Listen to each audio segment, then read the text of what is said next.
कृष्ण कृष्ण कृष्ण हरे हरे, हरे राम राम राम हरे हरे, हरे कृष्ण कृष्ण कृष्ण हरे हरे, हरे राम राम राम हरे हरे, हरे कृष्ण कृष्ण कृष्ण हरे हरे। शुक्लांबरधरं विष्णुं शशिवर्णं चतुर्भुजं प्रसन्नवदनं ध्यायेते सर्वविघ्नोपशान्तये। गुरुर्ब्रह्मा गुरुर्विष्णुः गुरुर्देवो महेश्वरः, गुरुर्साक्षात् परं ब्रह्म तस्मै श्रीगुरवे नमः।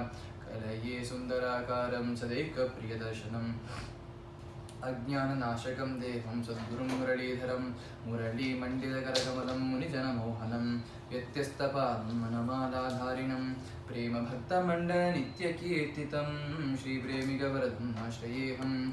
कृष्णाय वासुदेवाय देवकीनन्दनाय च नन्दगोपकुमाराय गोविन्दाय नमो नमः। कृष्णाय वासुदेवाय हरये परमात्मने प्रणतक्लेशनाशाय गोविन्दाय नमो नमः। नाम संकीर्तनं यस्य सर्वपापप्रणाशनं, प्रणामो दुःखशमनः तं नमामि हरिं परं। श्रीहरये नमः, श्रीहरये नमः, श्रीहरये नमः। गोपिका जीवनस्मरणं गोविन्द गोविन्द। सद्गुरुनाथ महाराज की जय। गोप्योचुः जयति तेऽधिकं जन्मना व्रजः, श्रयत इन्दिरा शश्वतद्रहि, दयितदृश्यतां दिक्षु तावकाः, त्वयि धृता सवः त्वां विचिन्वते। शरदुदाशये साधुजात सत्सरसिजोदर श्रीमुषादृशा, सुरतनाथ ते शुल्कदासिकाः, वरदनिघ्नतो नेह किं वदः। विषजलाप्ययात् व्याळराक्षसात्, वर्षमारुतात् वैद्युतानलात्, वृषमयात्मजात् विश्वतो भयात्, ऋषभते वयं रक्षितामुः। न खलु गोपिका नन्दनो भवान्, अखिलदेहिनाम् अन्तरात्मदृक्, विखनसार्थितो विश्वगुप्तये, सखमुदेयिवान् सात्वताङ्कुलीं, विरचिता भयं वृष्णिधुर्यते, चरणमीयुषां संस्तृतेर्भयात्। करसरोरुहं कान्तकामदं, शिरसि धेहिनः श्रीकरग्रहं, व्रजजनार्तिहं वीरयोषिता, निजजनस्मय ध्वंसनस्मिता। भज सखे भव किङ्करी स्मनो, जलरुहाननं चारुदर्शय। प्रणतदेहिनां पापकर्षणं, तृणचरानुगं श्रीनिकेतनं, फणिफनार्पितं ते पदाम्बुजं, कृणकुचेषु नः कृन्धिहृश्चयं। मधुरया गिरा वल्गुवाक्यया, बुधमनोज्ञया पुष्करेक्षणा, विधिकरीरिमा वीरमुह्यतीः, अधरसीधुना प्याययस्वनः। तव कथामृतं तप्तजीवनं, कविभिरीडितं कल्मषापहं। श्रवणमङ्गलं श्रीमदाततं, भुवि गृह्णन्ति ये भूरिदा जनाः। रहसितं प्रिय प्रेमवीक्षणं, विहरणं च ते ध्यानमङ्गलं। रहसि संविदो या हृदि स्पृशः, कुहकनो मनः क्षोभयन्ति। चलसि यद्व्रजा चारयन् पशून्, नलिनसुन्दरं नाथ ते पदं। शिलतृणकुरैः सीदतीति नः कलिलतामनः कान्तगच्छति दिनपरीक्षये नीलकुन्तलैः वनरुहाननं बिभ्रदावृतं घनरजस्वलं दर्शयन्मुहुः मनसि न स्मरं वीरयच्छसि प्रणतकामदं पद्मजार्चितं धरणिमण्डनं ध्येयमापदि चरणपङ्कजं शन्तमं च ते रमणनस्तनेष्वर्पयातिहं सुरतवर्धनं शोकनाशनं स्मरितवेणुना सुष्ठुचुम्बितम् इतररागविस्मारणं नृणां वितरवीरनः तेऽधरामृतम् अटति यद्भवानन्हि काननं त्रुटियुगायते त्वामपश्यताम् कुटिलकुन्तलं श्रीमुखं च ते जडौदीक्षतां पक्ष्मकदृशाम् पतिसुतान्वय भ्रातृबान्धवान् अतिविलङ्घ्यते अन्त्यच्युतागताः गतिविदस्तव उद्गीतमोहिताः कितवयोषितः कस्त्यजिन्निशीं रहसि संविदं हृश्चयोदयं प्रहसिताननं प्रेमवीक्षणम् बृहदुरश्रियो वीक्ष्य धामते मुहुरतिस्पृहा मुह्यते मनः व्रजवनौकसां यक्तिरङ्गते व्रजिनहं त्र्यलं विश्वमङ्गलं त्यजमनार्चनः त्वत्स्पृहात्मनां स्वजनहृद्रजां यन्निषूदनम् यत्ते सुजातचरणां बुरुहं स्तनेषु भीताशनैः प्रियदधीमहि कर्कसेषु तेनाटवीम् अटसि तद्व्यथतेन किं स्मिते कूर्पादिभिः भ्रमथिदिः भवदायुषां नः इति गोप्यः प्रगायन्त्यः प्रलपन्त्यश्च चित्रधाः रुरुदुः सुस्वरं राजन्य कृष्णदर्शनलालसाः तासामाविरभुश्चौरिः स्मयमानमुखाम्बुजः पीताम्बरधरस्त्रग्भिः साक्षात् मन्मथः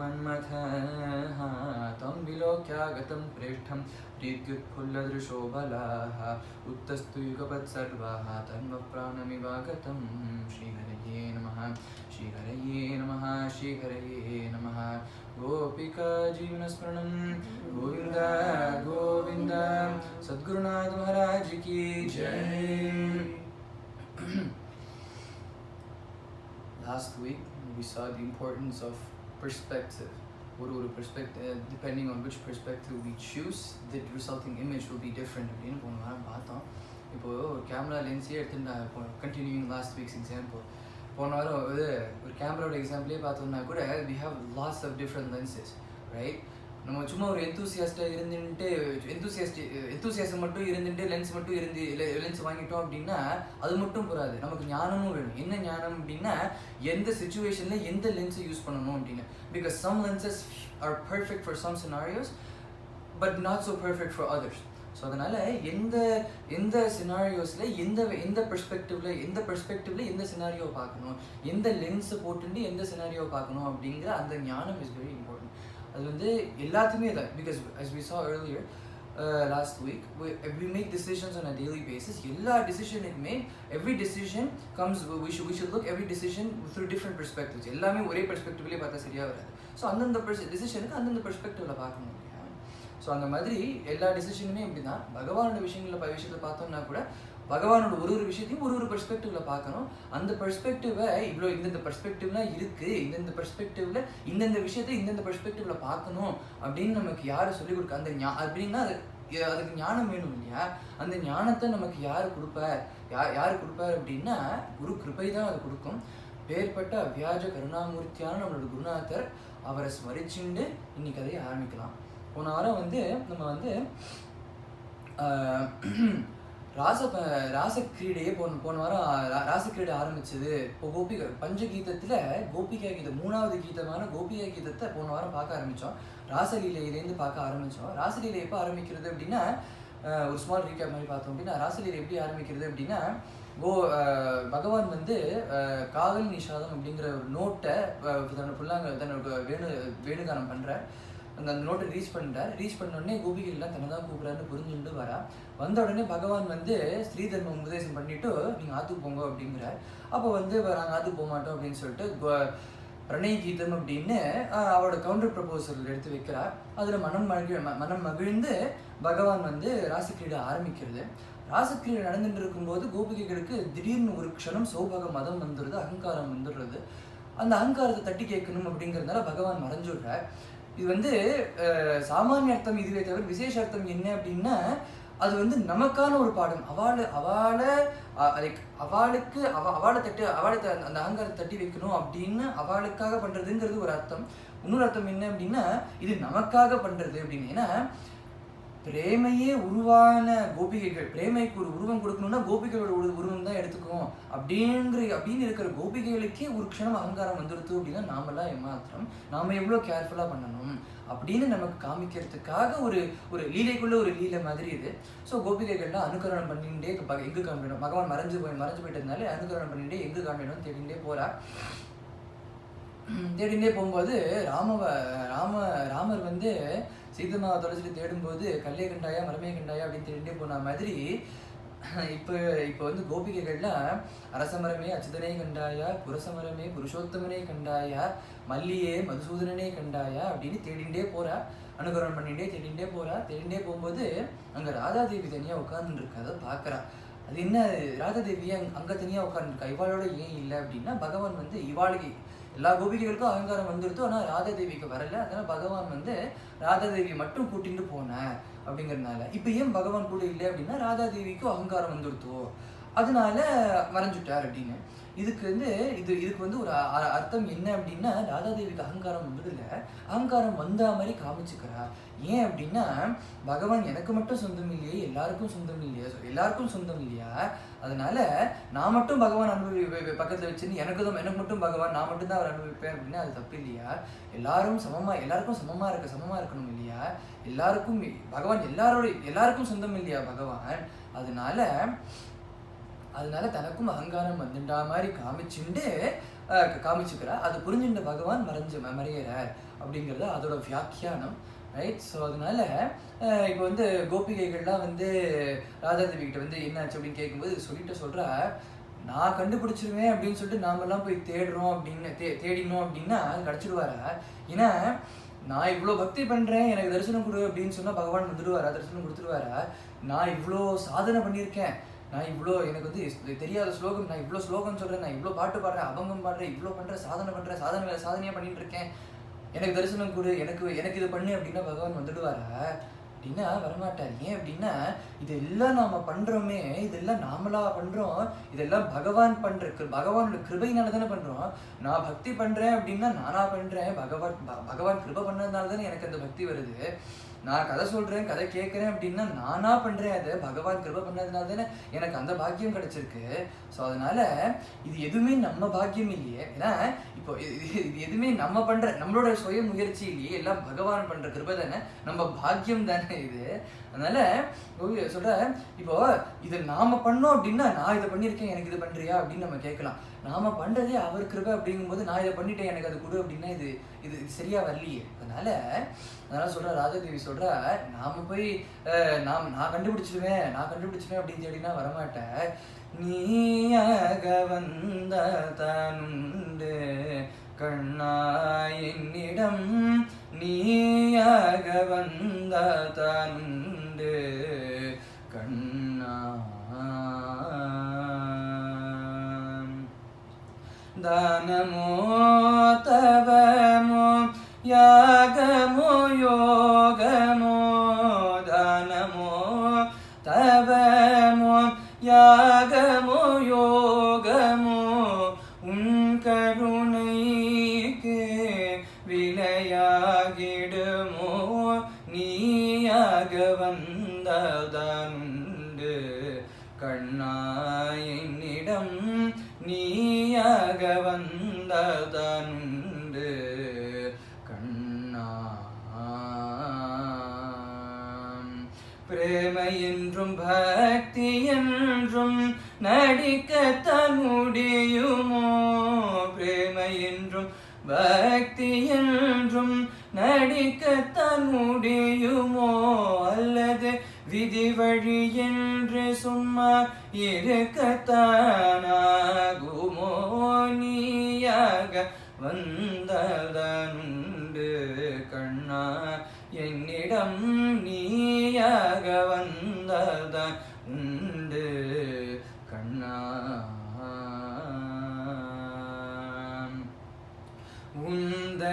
உந்தரிசனத்தை தானமாக தந்தே தரிசனத்தை தானமாக தந்தே ஒரே ஒரு முறை உதவி செய்திடுவாய் நீயே நீயாக வந்ததனுண்டு கண்ணா என்னிடம் நீயாக வந்ததனுண்டு கண்ணா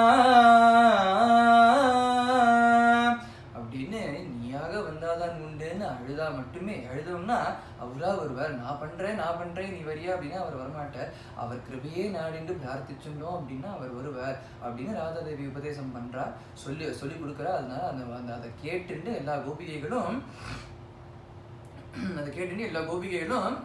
வந்து ஒரு இடமா வரா. எங்க அப்படின்னா முதல்ல ராசலீல எங்க நடந்ததோ, ராசலீல முதல்ல எங்க நடந்ததோ, பகவான் மறையறதுக்கு முன்னாடி எங்க நடந்ததோ அங்கே அதே லொக்கேஷனுக்கே திரும்ப வந்து எல்லாரும் உட்கார்ந்துட்டு பிரார்த்திக்கிறா பகவான் இடத்துல. நீங்க வந்து வருங்கோ, எனக்கு வாங்கோ, எனக்கு தரிசனம் கொடுங்கோ அப்படின்னு பிரார்த்திக்கிறா. இந்த பிரார்த்தனை தான் கோபிகா கீதம் அப்படின்னு போன வாரம் ஃபர்ஸ்ட் 2 ஸ்லோகம் பார்த்தோம்.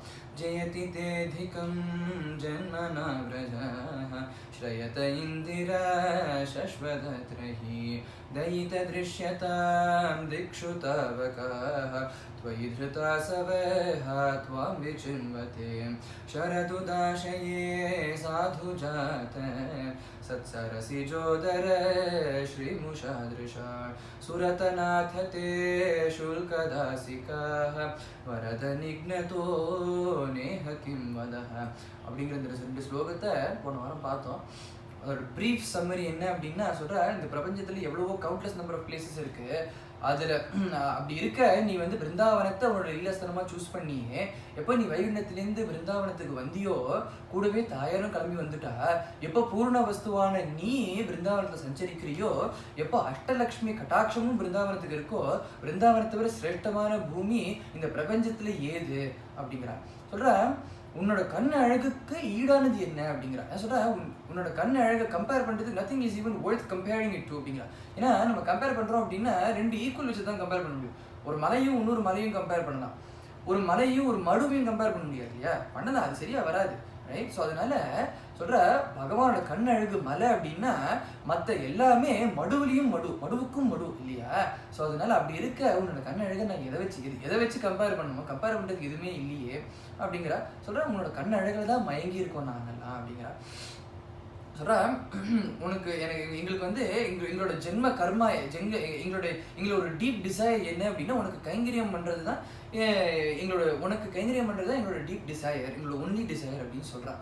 ஏன்னா சொல்ற எங்களுக்கு வந்து கைங்கரியம் பண்ணுறதுங்கிறது வந்து it's not a means to an end, it's an end in it self அப்படிங்கிற. ஏன்னா உனக்கு கைங்கரியம் நான் உனக்கு கைங்கரியம் பண்ணிட்டு நீ நான் பண்ணுற கைங்கரியத்தில் உனக்கு நீ மனம் குளிர்ந்து எனக்கு முன்னாடி வந்து உனக்கு என்ன வளம் வேணுமோ கேளு அப்படின்னா இது வேணும் அது வேணும் நான் கேட்க மாட்டேன். எனக்கு மேலும் மேலும் கைங்கரியம் வேணும் தான் நான் கேட்பேன்.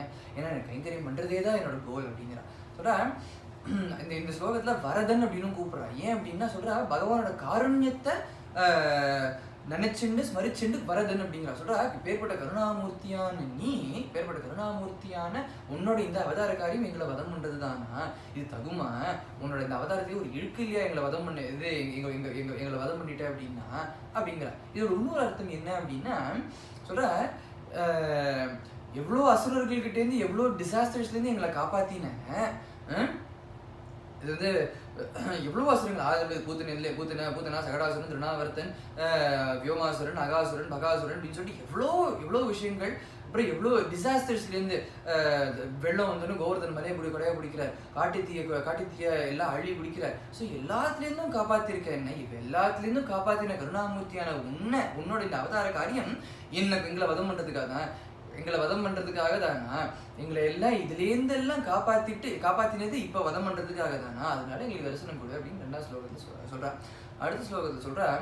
விஷஜலாப்யய வியாழ ராட்சசாத் வருஷமாருதா வைத்யுதானலாத் விஷமயாத்மஜாத் விஸ்வதோ பயாத் ரிஷபதே வயம் ரக்ஷிதாமுஹு. போன ஸ்லோகத்தை எல்லாத்துலேருந்து எங்களை காப்பாற்றினி அப்படின்னு சொன்னாங்க. அதை கொஞ்சம் எலாபரேட் பண்ணுறாங்க இந்த ஸ்லோகத்தை. சொல்ல எங்கேருந்து கணக்கில்லாத நம்பர் ஆஃப் டேஞ்சர்ஸ்லேருந்து, டிசாஸ்டர்ஸ்லேருந்து, ட்ரபிள்ஸ்லேருந்து, ஆபத்துக்கள்லேருந்து எங்களை எல்லாரையும் காப்பாற்றிருக்கேன் அப்படிங்கிற பாகவதம் சொல்கிறது நமக்கு என்ன சொல்லிக் கொடுக்குறது அப்படின்னா, பக்தினா என்ன அப்படின்னு பாகவதம் என்ன சொல்லிக் கொடுக்குறது. பக்தினா என்ன அப்படின்னா பாகவதம் சொல்றது பகவத் கிருபா ஸ்மரணம் தான் பக்தி அப்படின்னு பாகவதம் சொல்றது. பகவானோட கிருபையை ஸ்மரிக்கிறது தான் பக்தி அப்படின்னு சொல்றது. ஸோ தான் இந்த இடத்துல கோபிகைகள் சொல்ற நம்ம கம்ப்ளைண்ட் பண்ணக்கூடாது அப்படிங்கிற. என்ன கம்ப்ளைண்ட் பண்ணக்கூடாது அப்படின்னா, நான் இவ்வளோ பக்தி பண்ணியிருக்கேனே, நான் இவ்வளோ பக்தி பண்ணியிருக்கேனே, எனக்கு போய் இந்த கஷ்டம் வருது அப்படின்னு கம்ப்ளைண்ட் பண்ணக்கூடாது அப்படின்னா. ஏன்னா நம்ம ஏற்கனவே பார்த்த மாதிரி பக்தி இஸ் நாட் நெகோஷியேட்டிங் டூல். ஏன்னா நம்ம நெகோஷியேட்டிங் டேபிளுக்கு போகிறோம் அப்படின்னா எப்போ அந்த நெகோஷியேஷன் ஒர்க் ஆகும் அப்படின்னா, only if I have something that you want and you have something that I want, இந்த மாதிரி ஒரு சினாரியோல தான் நெகோஷியேஷன் ஒர்க் ஆகும். இப்போ பக்தி அப்படின்னா பகவான் பண்ண கிருபை தான் பகவானோட கிருபையினால தான் நான் பக்தி பண்ணுறேன். ரைட்? அப்படி இருக்கும்போது பகவான் கிருபை பண்ணதால தான் நான் பக்தி பண்ணுறேன், அவர் கொடுத்தது தான் இந்த பக்தி. அப்படி இருக்கும்போது அந்த பக்தியை நான் உனக்கு பக்தி தரேன், நீ எனக்கு வேற என்ன தரேன், நான் இவ்வளோ பக்தி பண்ணுறேன் உனக்காக நீ எனக்கு தரேன் அப்படின்னா இட்ஸ் நாட் அ நெகோஷியேஷன் இல்லையா. ஸோ அதனால் பக்தி it's not a negotiating tool அப்படிங்கிறான். சொல்கிறேன் நம்ம கம்ப்ளைண்ட் பண்ணக்கூடாது, நான் இவ்வளோ பக்தி பண்ணுறேனே, எனக்கு போய் இந்த கஷ்டம் வந்துடுது அப்படின்னு கம்ப்ளைண்ட் பண்ணக்கூடாது அப்படின்னா. வேற என்ன பண்ணணும் அப்படின்னா, எப்போதுமே ஒரு விஷயத்தை பண்ணக்கூடாது அப்படின்னு மட்டும் சொல்லிட்டு விட்டுக்கூடாது, என்ன பண்ணணும் அப்படின்னு சொல்லி விடணும் இல்லையா. ஸோ அதுக்கு பதில் சொல்கிறேன். என்ன பண்ணணும் அப்படின்னா, கம்ப்ளைண்ட் பண்ணக்கூடாது, பகவானோட கிருபையை ஸ்மரிக்கணும். இந்த பிரச்சனை வந்துருச்சுன்னா ஃபைன், ஆனால் பகவான் எந்தெந்த விஷயங்கள்லேருந்து நம்மளை காப்பாற்றிருக்காரு அப்படின்னு ஸ்மரிக்கணும் அப்படின்னா. ஆனால் இது சொல்கிறது ஈஸியை தவிர கடைப்பிடிக்கிறதுங்கிறது கொஞ்சம் கஷ்டம். ரைட்? ஏன்னா பர்சனல் எக்ஸ்பீரியன்ஸ்னு சொல்கிறேன் நான். when I broke my hand, என்னால் அது ஒத்துக்க முடியல. ஏன்னா எனக்கு என்னால் இது தலைக்கு தலைபாகையோடு போயிடுது அப்படின்னு சொன்னேன் அப்படின்னா என்னால் ஒத்துக்க முடியாது. ஏன்னா அவ்வளோ அவஸ்தப்பட்டேன் நான், எதுவுமே என்னால் பண்ண முடியல. எல்லாத்துக்குமே நான் அடுத்த வாழை ஹெல்ப் நாடி இருந்தேன், நான் ஹெல்ப் கேட்டுட்டு இருந்தேன் நான். ஸோ அதனால் I couldn't accept that, என்னால் ஒத்துக்க முடியல. ஸோ பட் அதெல்லாம் கொஞ்சம் கொஞ்சமாக எல்லாம் சரியாக போகும்போது when things started settling down and going back to normal, நான் என்னால் I could understand this perspective இல்லையா. ஏன்னா எஸ்பெஷலி ஒரு தடவை ஹாஸ்பிட்டலுக்கு போகும்போதும் I could see clearly what could have gone wrong இல்லையா. broke my hand fine, அதுக்கப்புறமா வந்த விஷயங்கள் கூட I could see clearly how many different ways that it could have gone wrong. So அதுலேருந்தெல்லாம் பகவான் என்னை காப்பாற்றி கொடுத்துருக்காரு அப்படின்னா எனக்கு இப்போ அதுதான் ஞாபகம் இருக்குது இல்லையா. ஸோ அதனால கோபிகைகள் என்ன சொல்கிறாரோ அதான் நான் ஃபாலோ பண்ணுறேன் அப்படின்னு ஐம் ஹாப்பி. ஸோ அதனால கோபிகைகள் சொல்கிறா பக்தி it's not a negotiating tool. பக்தி பக்தி பண்ணணும், ஆனால் பகவான் கிருபை பண்ணதான் நான் பக்தி பண்ணேன் அப்படின்னு இருக்கணும். பகவானோட கிருபையே ஸ்மரிக்கணும். ஏன்னா எவ்வளோ ஆபத்துக்கள்லேருந்து நம்மளை காப்பாற்றிருக்காரு இல்லையா. ஒரு ஆபத்துலேருந்து சில்வர் லைனிங் தான் பார்க்கணும் இல்லையா. அதுதான் சொல்கிறாங்க அப்படின்னு தன்னோட எக்ஸ்பீரியன்ஸ்லேருந்து கோபிகைகள் சொல்கிறா கோவர்தன இந்திர பூஜையை தடுத்து கோவர்தன பூஜை பண்ணு அப்படின்னு நீ சொன்னதை கேட்டு நாங்களும் ஓகே அப்படின்னு சொல்லி கோவர்தன பூஜை பண்ணும்போது தேவேந்திரன் கோவப்பட்டு 7 நாள் மழை, அப்பேற்பட்ட ஒரு மழை. எப்போ அப்படின்னா பிரளய காலத்தில் எப்படி மழை பெய்யுமோ அந்த மாதிரி 7 நாள் மழை பெஞ்சிருக்கு அப்படிமா. ஏன்னா குருநாதரும் சொல்லுவார், பிரளய காலத்தில் எப்படி மழை பெய்யும் அப்படின்னா ஒரு ட்ராப் ஆஃப் வாட்டரும் பக்கெட் சைஸுக்கு இருக்கும். அவ்வளோ ஹெவி ரெயின் வருஷாந்திரத்துக்கு இருக்கும் அப்படின்னு சொல்லுவார். ஸோ அந்த மாதிரி அந்த மழை எப்படி இருக்கும் அப்படின்னா அவ்வளோ மழை பேஞ்சு இந்த பூமி தண்ணியாக போயிடும் அப்படிமா, தண்ணியோட கலந்துரும் அப்படிமா. ஏன்னா சொல்லுவார் இல்லையா, ஆகாசாத் வாயு அக்னேர் அக்னேர் ஆபா அப்பா பிருத்திவி அப்படின்னு சொல்லுவா இல்லையா. ஸோ தண்ணியிலேருந்து தான் பிருத்திவி வந்திருக்கு. ஸோ அது மாதிரி பிரளய காலத்து திரும்பி எல்லாம் போகும்போதும் பிருத்திவி தண்ணிக்குள்ளே தான் போகும், இந்த மாதிரி தான் போகும் அப்படின்னு அவர் சொல்லுவார். ஸோ அந்த மாதிரி ஸோ அப்படி போகணும் அப்படின்னா எவ்வளோ மழை பெய்யணும், எவ்வளோ இருக்கணும். அந்த மாதிரி அவ்வளோ மழையை 7 நாள் தேவேந்திரன் பொழிஞ்சா பிருந்தாவனத்தில். அப்படின்னா அப்பேற்பட்ட அந்த இதை கோவர்தன மலையை தூக்கி எங்களை எல்லாரையும் காப்பாற்றினியே அப்படிங்கிற. காப்பாற்றினது மட்டும் இல்லாமல் கரெக்டு கோவர்தன மலையை கொடுத்துட்டார். என்னன்னா தூக்கி நின்னது அவர் தானே. ஆனால் கடைசியில் சொல்கிற, நான் சொன்னேன் இல்லையா கோவர்தன மலை நம்ம எல்லாரையும் எல்லா விஷயத்துலையும் காப்பாற்றணும் அப்படின்னு. இப்போ எப்படி காப்பாற்றிது பார்த்தியா அப்படின்னு கிரெடிட் கோவர்தன மலை கொடுத்த இல்லையா நீ அப்படின்னு அதை ஸ்மரிச்சுக்கிறேன். அப்புறமா சொல்கிறேன், அரிஷ்டாசுரன் கிட்டேருந்து எங்களை எப்படி காப்பாற்றிருக்க அப்படின்னா, அரிஷ்டாசுரன் வந்து ஒரு ரிஷபம், ஒரு புல். அந்த அந்த அந்த அந்த அரிஷ்டாசுரன் வந்து மலையே தன்னோட தலையால கும்பால பேர்த்துன்னு போவாராம். அப்பேற்பட்ட பலசாலி, அப்பேற்பட்ட அரிஷ்டாசுரன் கிட்டே நீங்கள் எல்லாரையும் காப்பாற்றிங்க. வியோமாசுரன் அப்படின்னா மயனோட பையன் வியோமாசுரன். ஸோ அந்த வியோமாசுரன் வந்து பகவானும் கோபர்கள் எல்லாருமே வந்து போலீஸ் அண்ட் தீஃப் கேம் விளையாடிட்டு இருக்கும்போது மற்ற எல்லா கோபர்களையும் பிடிச்சின்னு போய் ஒரு குகைக்குள்ள போய் அடைச்சிட்டான். அந்த வியோமாசுரனை அடித்து வதம் பண்ணி பகவான் எல்லாரையும் எல்லாரையும் மீட்டு கொடுத்தேன் அப்படின்னு அதையும் ஸ்மரிச்சுக்கிறார். அப்புறமா காளிய நரத்தனம் இருக்குல்ல, அதை ஸ்மரிச்சுக்கிறார். சொல்கிறேன், நாங்கள் எல்லாருமே வந்து காளியன் வந்து யமுனா நதியில் வந்து இருக்கும்போது அந்த விஷஜலம் யமுனா நதியே விஷஜலமாக மாறிடுத்தோ அங்கே இருக்கிற எல்லாருக்குமே சுற்றி முற்றி 2 கரையிலுமே ஹானி எல்லாருக்குமே. அப்படி இருக்கும்போது பகவான் போய் நான் காளிய நர்த்தனம் ஆடி காளியனை யமுனா நதியிலேருந்து விரட்டிட்டார் இல்லையா, யமுனா நதியிலேருந்து விரட்டினார் இல்லையா, விரட்டி எல்லாரையும் காப்பாத்தினியே அப்படிங்கிறா. அதாவது விரட்டி எல்லாரையும் காப்பாத்தினியே அப்படின்னா எங்களை மட்டும் காப்பாத்தல. அதாவது அந்த தண்ணி காளி அந்த விஷ சர்ப்பத்தினால என்ன ஆகுது அப்படின்னா, யமுனா நதியில யாருக்கெல்லாம் யமுனா நதியை யூஸ் பண்றாலும் எல்லாருக்குமே ஹானி. மனுஷா, மிருகம், பக்ஷி எல்லாத்துக்குமே ஹானி. ஸோ காளியன் போனதுனால இவா எல்லாருக்கும் அபயம் கொடுத்தா, இவா எல்லாரையும் காப்பாத்தினா அது ஃபைன். காளியனையும் காப்பாத்தினேன் அப்படின்னா ஏன் அப்படின்னா, பகவான் நிறுத்தனம் ஆடும்போது வேணும்னே பிளான் போட்டு ஒரு 1000 தலை இருக்குன்னா ஒரு தலையிலையும் போய் நர்த்தனம் ஆடுறாரு. ஏன் அப்படின்னா அப்போதான் ஒரு தலையிலையும் பகவானோட பாதரேகை பதியும் அப்படிங்கிறதுனால ஒரு தலையிலையும் மாட்டிட்டு சொல்ற, என்னோட பாதரேகை உன்னோட ஒரு தலையிலையும் இருக்கு, என் பாதரேகை உன் தலையில இருக்கிறத பார்த்தார் அப்படின்னா கருடன் ஒன்றும் பண்ண மாட்டார் அப்படின்னு சொல்லிட்டு காளியனுக்கும் அவையும் கொடுத்து அனுப்புறாரு இல்லையா. அதனால கருணாமூர்த்தி அப்படின்னு சொல்லிட்டு அந்த ஒரு சரித்திரத்தையும் அந்த ஒரு ஈவெண்ட்டையும் ஸ்மரிச்சுக்கிறார். அடுத்து அகாசுரன் அப்படிங்கிற அந்த ஒரு அகாசுர பதத்தையும் ஸ்மரிச்சுக்கிறார். அப்படின்னு அது அகாசுர ஸ்டோரி என்ன அப்படின்னா, பகவான் கோபர்கள் எல்லாம் மாறு மேய்ச்சினே போகும்போது ஒரு நாளைக்கு வந்து ஹைட் அண்ட் சீக் விளையாடலாம் அப்படின்னு பிளான் போடுறாரு. ஹைட் அண்ட் சீக் விளையாடணும், பகவான் தான் சீக்கர், மீதி எல்லாரும் ஹைட் பண்ணணும் அப்படிங்கிறதுனால எல்லாரும் போய் எங்கே ஒழிஞ்சிக்கலாம் தேடிட்டே போகும்போது வந்து ஒரு மலை இருக்கான். அந்த மலைக்குள்ள ஒரு குகை இருக்கு, அங்கே போகலாம் அப்படின்னு பார்க்கும்போது கோபர்கள்லாம் போய் தனக்குள்ள பேசிக்கிறார், இந்த மலை நேற்றுக்கு இல்லையே, மலையெல்லாம் இடம் மாறாது, ஒரு மலை என்ன ஒரு நாள்ல இவ்வளோ பெருசு வராது, மலை இடமும் மாறாது, நேற்றுக்கு இல்லாத மலை இங்கே எப்படி இவ்வளோ பெருசு வந்தது அப்படின்னு பேசிட்டு இருக்கும்போது அங்கே ஒரு கோபைன்னு சொல்றான்னா, எங்க அம்மா எனக்கு ராமாயணம் சொல்லியிருக்காடா, ராமாயணத்துல சுந்தரகாண்டத்துல ஹனுமான் வந்து கடல் தாண்டும் போது மைனாக பருவத்தை மேலே வரும்போது மைனாக பருவம் சொல்லிது இல்லையா, முன்னாடிலாம் எல்லா மலைக்கும் ரக்க இருக்குமா, அது இதெல்லாம் எப்போ வேணுமோ இடம் மாறிண்டே இருக்குமா, அது வந்து மக்களுக்கெல்லாம் டார்ச்சர் பண்றது அப்படிங்கிறதுனால, அது ஹானியா இருக்குங்கிறதுனால, ஹார்ம்ஃபுல்லா இருக்குங்கிறதுனால தேவேந்திரன் வந்து ரெக்கையெல்லாம் வெட்டிட்டான். ஆனால் மைனாக பருவத்துக்கு மட்டும் வெட்டலையா. ஸோ மேபி தேவேந்திரன் இந்த மலைக்கும் வெட்ட மறந்து போயிட்டான் போல் இருக்கு, அதனால இங்க வந்து உட்கார்ந்துட்டு இருக்க, நீ வா போலாம், கவுண்ட் பண்ணி முடிச்சிருப்பாங்க சீக்கிரமா அப்படின்னு சொல்லிட்டு உள்ள போறேன். அப்போ வந்து அந்த குகைக்குள்ளேருந்து ஒரு விதமான ஒரு காற்று வருது, வந்து போய் அப்படிங்கிற மாதிரி ஒரு விதமான காற்று வருது. அப்புறமா அங்கே கூரை எல்லாம் இருக்கும் இல்லையா, அதெல்லாம் வந்து குற்றம்லாம் இருக்கும் இல்லையா, குன்று இருக்கும் இல்லையா, அது வந்து அந்த பல்லு மாதிரியே இருக்கான்.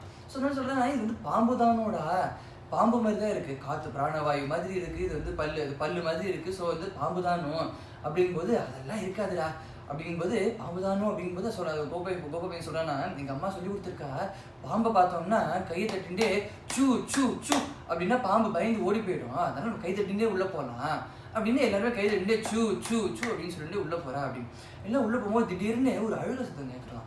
யார் இது அப்படின்னு பார்த்தோன்னா பின்னாடி ஒரு பையன், எனக்கு பயமா இருக்கு அப்படின்னு அழுதான் ஒரு கோபம். அதனால என்ன ஆச்சு அப்படின்னா சொல்ல, அவனுக்கு பயமா இருக்கான்டா அப்படின்னா, ஏன் பயமா இருக்குன்னா விட்டுட்டு வர வேண்டியதானே, என்ன விட்டுட்டு வந்தாலும் அழறான், கூட்டின்னு வந்தாலும் அழறா, இவனை வச்சு நான் என்னடா பண்றது அப்படிம்பா. அப்போ அது மாதிரி பேசிட்டு இருக்கும்போது அங்கே வந்து மாடு கண்ணெல்லாம் குகை வாசலே விட்டு வந்துட்டாலாம். அப்போ தோன்றதான் மாடு கண்ணுக்குட்டிலாம் இந்த குகை வாசல் இருந்தது அப்படின்னா பகவான் கிருஷ்ணன் கண்டுபிடிச்சிருவாங்க. அதனால எல்லாரையும் கூட்டி மாடு கண்ணு எல்லாத்தையும் கட்டி அடிச்சுன்னு உள்ளே போனான் அப்படின்னு சொல்லிட்டு உள்ளே போயிட்டு இருக்கும்போது அந்த பேமா இருக்குன்னு எழுத பையன் வந்து நம்ம வேற குகைக்கு போயிடலான்டா, பாம்பு தான் போட்டிருக்கு அப்படிங்கும்போது, ஏன்டா சும்மா பயமுறுத்துற எப்படி, பாம்பாவே இருக்கட்டுமே, நம்ம கண்ணன் நம்மளை பார்த்துப்பான் வா அப்படின்னு சொல்லிட்டு தைரியமா போறா அப்படின்னு. இதை பகவான் பார்த்துட்டு மந்தகாசம் பண்ண சந்தோஷப்படுற. அதாவது பகவானோட ஹைடென்சிக் மட்டும் விளையாடவே முடியாது. ஏன் அப்படின்னா நாமெல்லாம் ஹைடென்சிக் விளையாடனா கண்ணை மூடிப்போம், நம்ம வந்து சீட் பண்ணணும், கொஞ்சம் ஏதாவது இருந்து பிளான் இருந்ததுன்னா அப்படின்னு நம்ம பண்ணுவோம். பகவான் வந்து கண்ணை மூடிண்டே அவருக்கு எல்லாம் தெரியும், சர்வஜ்ஞர். ஸோ அதனால கண்ணை மூடிண்டே இருக்கும்போது இவ பேசுறது எல்லாம் தெரிஞ்சுடுத்து அவருக்கு. ஸோ அதனால சந்தோஷப்பட்டு எங்க மேலே இவ்வளோ ஒரு விசுவாசமா அப்படின்னு சந்தோஷப்பட்டு போய் காப்பாத்துறாரு அப்படின்னா பாம்பை வெளியிலேருந்து போய் அடிச்சிடு. ஏன்னா வெளியிலேருந்து அடிச்சாலும் உள்ளுக்குள்ள இருக்கிற கோபர்களுக்கும் மாடு கண்ணுக்குட்டிக்கெல்லாம் ஹானி, அது அவளுக்கும் அடிபடும் இல்லையா. ஸோ அதனால பகவானும் அந்த அந்த பாம்போட வாய்க்குள்ளே போய் உள்ளேந்து கிழிச்சுன்னு எல்லாரையும் காப்பாத்துறாரு அப்படின்னு. இந்த மாதிரி எவ்வளவோ கண்ணுக்கு தெரிகிற எவ்வளவோ ஆபத்துக்கள்லேருந்து எங்களை காப்பாத்திருக்க நீ. கண்ணுக்கு தெரியாத ஆபத்துலேருந்து காப்பாத்துறது மட்டும் இல்லாமல் கண்ணுக்கு தெரிகிற ஆபத்துலேருந்து காப்பாற்றுறது மட்டும் இல்லாமல் கண்ணுக்கு தெரியாத ஆபத்துலேருந்து எவ்வளோ ஆபத்துலேருந்து நீ காப்பாற்றிருக்கீங்க. ஏன்னா நான் சொல்கிறேன், நாமெல்லாம் இன்னைக்கு இங்கே உட்காந்து இன்னைக்கு கதை சொல்கிறோம், இன்னைக்கு இது பண்ணுறோம், இன்னைக்கு நம்ம பண்ணுறது, இன்னைக்கு நம்ம எல்லாரும் இங்கே இருக்கோம் அப்படின்னா அது பகவான் நம்மளை தினம் அனுக்ஷணமும் நம்மளை காப்பாற்றுறதுனால தான். Just because we don't know it or we don't understand it doesn't mean he's not doing it. அந்த டிஃப்ரென்ஸ் எப்போ பார்க்கலாம் அப்படின்னா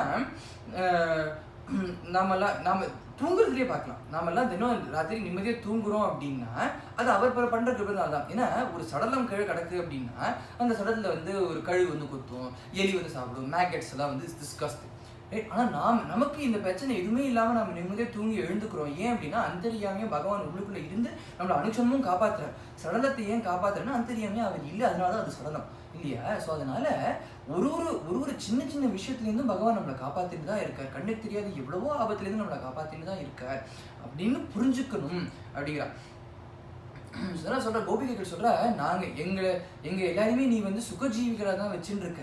ஏன் அப்படின்னா வஜ்ர கவச்சமா இவ்வளோ ஆபத்து வருது, அப்புறம் எப்படி சுகஜீவிகளாக இருக்க முடியும் அப்படின்னா ஆபத்து எங்களை வரத்துக்கு எங்களை ரீச் பண்ணுறதுக்கு முன்னாடி வஜ்ர கவச்சமாக இருந்து எங்களை காப்பாத்திரியே நீ, அதனால நாங்கள் சுகஜீவிகளாக தான் இருக்கோம் அப்படின்னு நம்ம சொல்கிறா.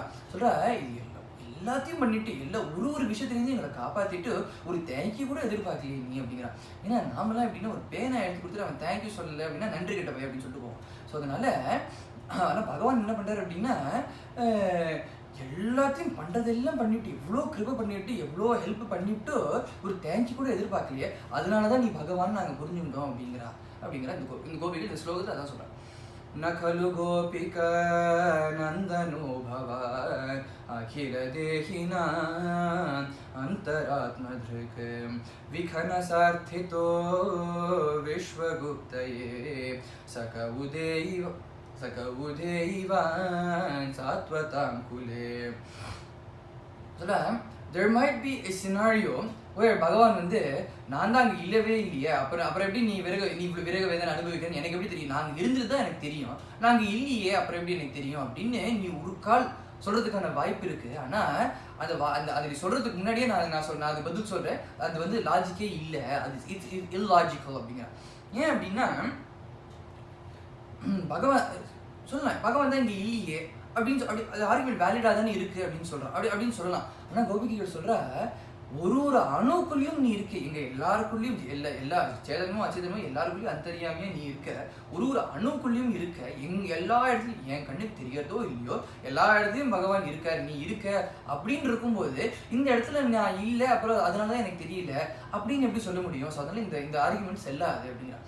ஸோ இப்போ இதுலேருந்து புரியுறது கோபிகளுக்கு ஞானம் இருக்குது அப்படின்னு. என்ன ஞானம் அப்படின்னா கிருஷ்ணர் வந்து ஒரு சாதாரண கோபன் இல்லை, நந்தகோபர் யசோதம்மாவுக்கு பிறந்த குழந்தை இல்லை, பகவத் அவதாரம் பிறந்த குழந்தை பகவத் அவதாரம் அப்படின்னு புரிஞ்சுக்கிறா. ஏன் அப்படி இது வந்து இது ப்ரூஃப் தர அவளுக்கு ஞானம் இருக்குது அப்படின்னு. ரைட். ஸோ இப்போ ஒரு கேள்வி வந்து அவளுக்கு எப்படி இந்த ஞானம் வருது அப்படின்னு. இப்போ எனக்கு வந்து இப்போ எனக்கு வந்து பகவான் ஒருத்தர் இருக்கார், பகவானோட குணங்கள் இது, பகவான் இப்படிலாம் லீல பண்ணியிருக்கார், பகவான் இந்த அவதாரங்கள்லாம் எடுத்திருக்கார், ஒரு அவதாரத்தில் இந்த மாதிரிலாம் பண்றாரு அப்படின்னு எனக்கு எப்படி தெரியும் அப்படின்னா பாகவதம் படிச்சிருக்கேன், கேட்டிருக்கேன். ஸோ இப்போ ராமர் எப்படி இருப்பார் அப்படின்னு நான் ராமாயணம் படிச்சிருக்கேன், கேட்டிருக்கேன், அதனால எனக்கு தெரியும். கிருஷ்ணர் என்ன பண்ணுவாருன்னா பாகவதம் படிச்சிருக்கேன், மகாபாரதம் படிச்சிருக்கேன், கேட்டிருக்கேன், அதனால எனக்கு தெரியும். ரைட்? இப்போ கோபிகைகள்னு எடுத்துட்டோம் அப்படின்னா அவளுக்கு எப்படி தெரியும்? அவ வந்து பகவானோட சமகாலத்துல இருந்துவா. ரைட்? இப்போ கிருஷ்ணரை பத்தி தெரிஞ்சுக்கணும் அப்படி, கிருஷ்ணர் பகவான் தெரிஞ்சுக்கணும் அப்படின்னா பாகவதத்தை தான் அவர் பகவான் சொல்லியிருக்கார், மகாபாரதத்துல பகவத்கீதை நான் தான் பகவான் அப்படி சொல்லியிருக்கேன். ஸோ அப்படி இருக்கும்போது பாகவதம்னு எடுத்துட்டோம் அப்படின்னா அது புராணம் இல்லையா? இதிகாசம் தான் வந்து அந்த அந்த அந்த அந்த சமகாலத்துல எழுதியிருப்பா. புராணம் அப்படின்னு எடுத்துட்டோம் அப்படின்னா கிருஷ்ணனோட காலத்துக்கு அப்புறமா எழுதினது தான் புராணம். ஸோ பாகவதம் இவா இருந்த காலத்துல இல்லவே இல்லை, இருந்ததுதான் மேபி படிச்சிருப்பாளா இருக்கும். இவா அந்த சமகாலத்துல கோபிகைகள் இருந்த காலத்துல பாகவதம் கிடையாது. அப்போ எப்படி பகவானுக்கு கோபிகைகளுக்கு கிருஷ்ணர் தான் பகவான்னு தெரியும்? அந்த ஞானம் எப்படி இருந்தது அப்படின்னா பகவத் அனுகிரகத்தினால. அப்படின்னா இப்போ நமக்கெல்லாம் அந்த ஞானம் எப்படி ஏற்பட்டிருக்கு அப்படின்னா பாகவதம் படிச்சேன் அப்படின்னு சொன்னோம். பாகவதம் என்னால் எப்படி நான் எப்படி படித்தேன் அப்படின்னா குரு கிருபைனால, பகவத் கிருபைனால. ஸோ நமக்கும் கோபிகைகளுக்கும் என்ன வித்தியாசம் அப்படின்னா பாகவதம் மிடில் ஸ்டெப்பை இது கட் பண்ணிட்டு அவர் நேரடியாக அனுகிரகம் பண்ண இவர் நமக்கு வந்து பாகவதம் மூலியமாக நம்மளை புரிய வைக்கிறார். அதுதான் டிஃப்ரென்ஸ். ஸோ அதனால கோபிகைகளுக்கு கிருஷ்ணர் தான் பகவான் அப்படிங்கிற ஞானம் இருக்கு, அவளுக்கு தெரியும். அவ சொல்ற நீ வந்து பூலோகத்துக்கு வந்து அவதாரம் பண்ணினதுக்கு காரணம் என்ன, அவதார காரணம் என்ன அப்படின்னா பிரம்மதேவர் உன்ன இடத்துல பிரார்த்திச்சுன்றதுனால தான். பிரம்மதேவர் என்ன பிரார்த்திச்சுட்டார்? அவர் சொல்ற பூலோகத்துல அசுரர்களோட இன்ஃப்ளூயன்ஸ் ஜாஸ்தியா போயிடுது, இவன் தேவர்களுக்கு பலம் கம்மியா இருக்கு. ஏன்னா தேவர்களுக்கு ஏது பலம்னா நாம பூலோகத்தில் பண்ற நல்ல காரியங்கள், சத் விஷயங்கள் தான் தேவர்களுக்கு பலம். யாக யஜ்ஞங்கள் அந்த மாதிரி சத் விஷயங்கள் தான் தேவர்களுக்கு பலம். ஸோ எப்போ அசுரர்களோட இன்ஃப்ளூயன்ஸ் ஜாஸ்தியா இருக்கோ அப்போ வந்து இந்த நல்ல சத் விஷயங்கள்லாம் பண்றது குறைஞ்சிடுத்தோ, அதனால தேவர்களுக்கு பலம் குறைஞ்சிடுத்தோ அப்படின்னு சொல்ற. இதுல என்ன விஷயம் அப்படின்னா ராமாயண காலத்திலயும் மகாபாரத காலத்திலயும் என்ன ராமரோட காலத்திலயும் கிருஷ்ணரோட காலத்திலயும் என்ன வித்தியாசம் அப்படின்னா ராமரோட காலத்துலதான் ராட்சசாலா இருக்கும், அசுரா இருப்பா. அதாவது தேவர்களுக்கும் அசுரர்களுக்கும் ஆரம்பத்திலேருந்து ஒரு விரோதம் இருக்கு. அப்பப்போ ஒரு ஃப்ரீக்வெண்ட் இன்டர்வெல்ல அவ சண்டை போட்டு தான் இருப்பா. அப்பப்போ இவா ஜெயிப்பா, இவா ஜெயிப்பா, அதெல்லாம் நடந்து தான் இருக்கும். ஆனா என்ன ஆறுதான் இப்போ ராமாயண காலத்துலன்னு பார்த்தோம்னா ராவணன் ராட்சசனா இருக்கான், கும்பகர்ணன் ராட்சசனா இருக்கான். அதுக்கு முன்னாடி போனோம் அப்படின்னா ஹிரண்யாக்ஷன் ராட்சசாலா இருக்கா. பார்க்கும்போது இவ ராட்சசான்னு தெரியும். ஆனா கிருஷ்ணாவதார காலத்துல என்ன ஆகுதான் ராட்சசாலா வரலையா, ராட்சசாலும் மனுஷ ரூபம் தெரிச்சுன்னு வரலாம். இப்போ துரியோதனன், கம்சன், ஜராசந்தன் இவெல்லாம் பார்த்தோம்னா இவெல்லாம் ராட்சச அம்சம் தான், அசுராம்சம் தான் இவ எல்லாம். ரைட்? ஆனா பார்க்கறதுக்கு இவ அசுரா அப்படின்னு தெரியாது. அவெல்லாம் பார்க்கறது குருளுக்கு எங்க தான் இருக்கும் ஓரளவுக்கு. பண்ற காரியத்துல இவ அசுரால் அப்படின்னு தெரியும். அசுர மாதிரி பண்ற மாதிரி காரியம் அப்படின்னு அவ பண்ற காரியம் பண்ற வேலையில தெரியுமே தவிர பார்க்கும்போது தெரியாது, மனுஷ ரூபத்துல தான் இருக்காங்க.